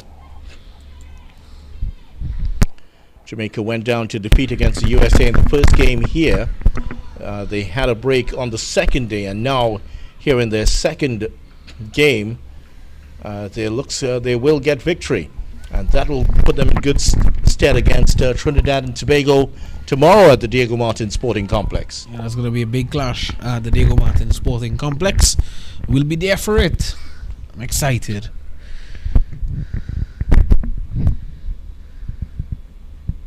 Down leg side wide. Tell you something, Trinidad and Tobago against Jamaica in Tiddlywinks is going to be a big clash.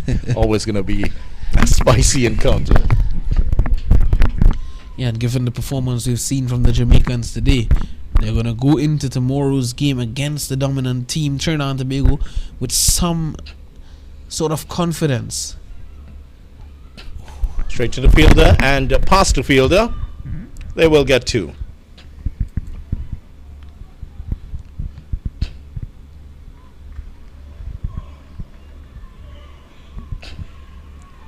So disappointment for the Guyana team. It is Jamaica that run out winners. And look at what it means to these young ladies. They're enjoying themselves. One win, one loss, and they're showing off the latest dance moves that you would see in Kingston. And I don't think I'll be able to do any of that. Pisham, you might be more successful.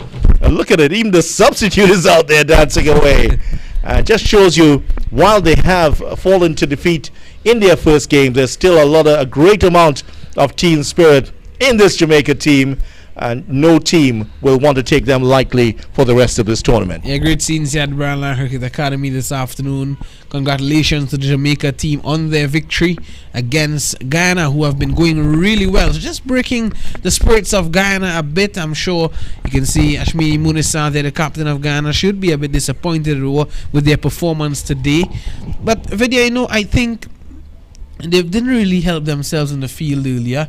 They let the Jamaicans get too much runs in that first innings. But I think where they lost this game, they are accustomed chasing big totals. They can chase big totals. They have the batting lineup to do so. But where they lost this game, I really think it was in the first 5 to 6 overs in that power play. At the end of the power play, they were 22 for 1.